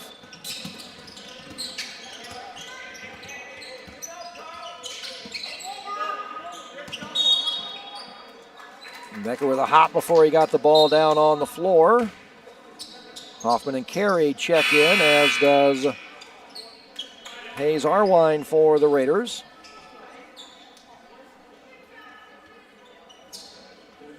Sorensen, Decoder, Courtney, Evans and Vogel, the 5 on the 4 for the Clippers.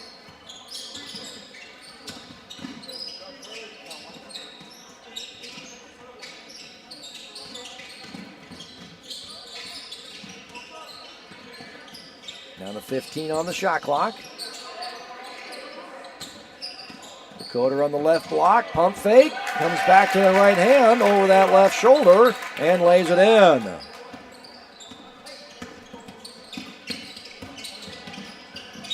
Knocked out of bounds by Sorensen.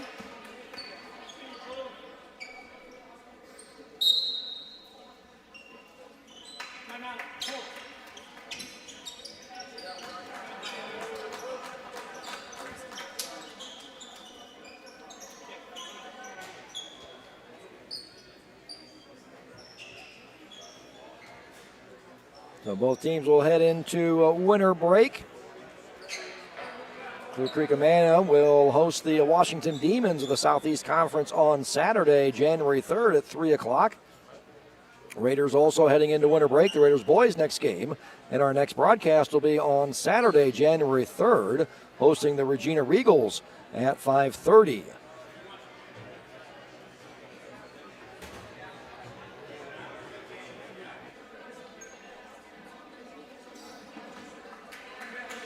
The Clear Creek Amana girls, their next game will be at Center Point Urbana on Tuesday, January 6th at 6 o'clock. And then CCA will travel to Cedar Rapids to take on the 5A Cedar Rapids Prairie Hawks on Saturday. Clippers return to Tiffin on Tuesday, January 13th, hosting the Vinton-Shellsburg Vikettes. Raider girls are also off for winter break. They return to action traveling to Solon, taking on the Spartans on Tuesday, January 6th. Raider girls will return home to the rack on Friday, January 9th, hosting the Marion Wolves, with the girls' game starting at 6.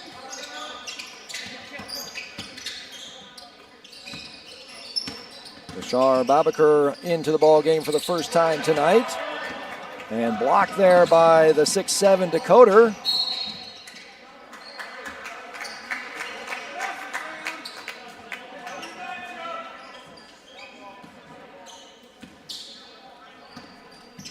That's his first block on the season. Long three by P.J. Carey off front iron. No. Rebound pulled away by Babaker.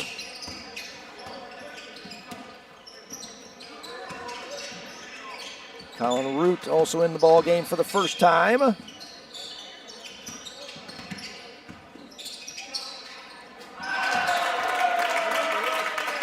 Kyle Ridenauer and Keegan Kendall set the check in for the Raiders.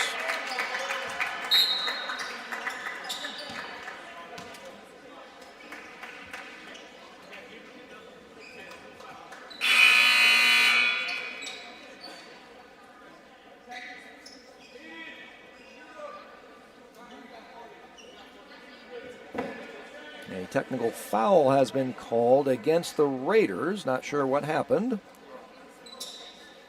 for the technical.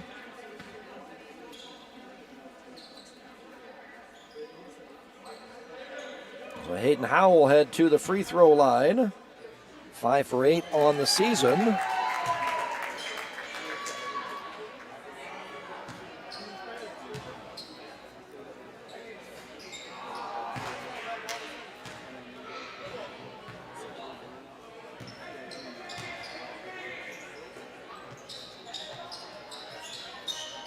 Scoreboard hadn't put that last basket in yet by Clear Creek Amana.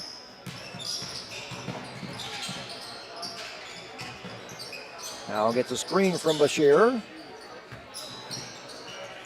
In the corner, drive on Kendall. Over top of Arwine, rims all the way around twice and falls.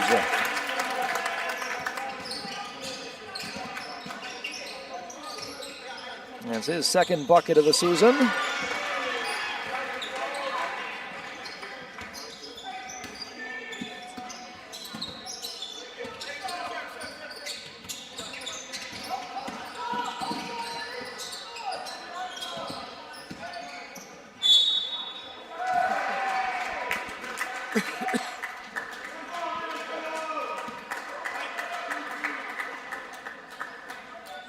Babaker will head to the free throw line. 0 for 2 from the charity stripe. Just made his second basket of the season.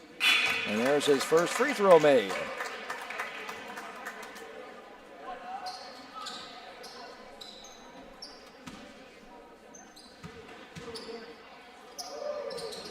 Perfect on both.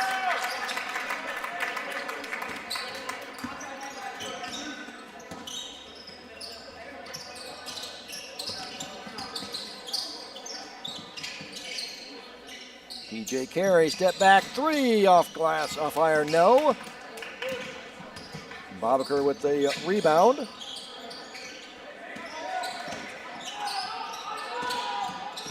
Courtney being guarded by Carey. Off the leg of Babaker. In checks David Harvey. Sawyer Griner. And Aiden Rachi.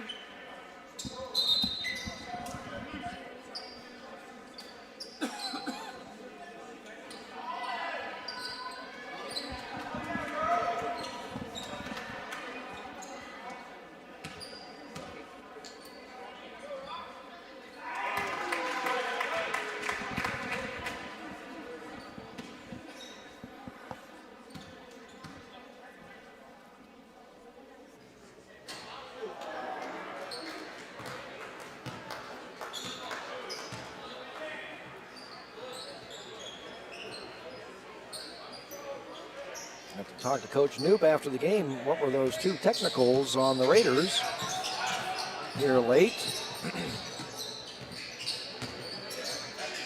Courtney will pull from three, and no. Tracks down the long rebound. Floater, that's off back iron as well. Rebound taken away by Keegan Kendall. Keegan Kendall can kick, and Keegan Kendall can rebound. The first rebound. Rachi for three, no.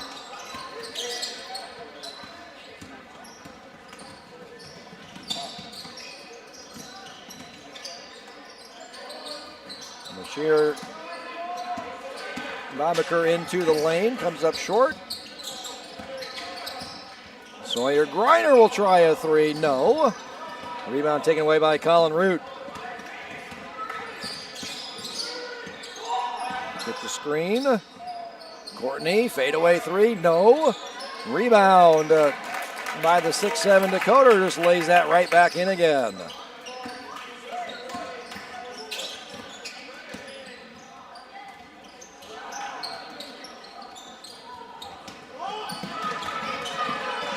Almost stolen away by Rachi. Going to say it's off of him, out of bounds. And that might do it. Courtney gets the horns, and a nice pass off the horns action down low. Colin Root getting his third field goal made on the season. Rachi for three off front iron, no. And that's your final score then, 90-47 for the Clear Creek Amana Clippers. Again, much like the Mount Vernon game, you never would have guessed that this game was tied up at one point in time, 8-8 in the first quarter, just like the Mount Vernon game heading into halftime was tied. And then Clear Creek Amana ran away with it from there. So when it was tied at 8, then Clear Creek Amana went on a 15-4 run to lead by 11 at the end of the first quarter. Led by 36 at halftime, outscoring the Raiders by 25 in the second quarter. And then played even in the third quarter, led by 35, and then extended their lead here in the fourth quarter to 43 for your final score.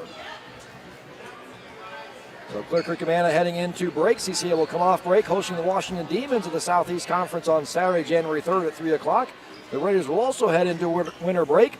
The Raider boys, the next game and our next broadcast will be on Saturday, January 3rd, hosting the Regina Regals at 5:30. A big thank you to my triplets and Zane Lannert for doing stats, to Hudson Nunnally working the video board, and all the technical assistance from Veronica Heitman and Todd Yelland. Thank you for joining us on our Williamsburg YouTube channel for the Williamsburg girls and boys basketball games tonight between the Clear Creek Amana Clippers and your Williamsburg Raiders.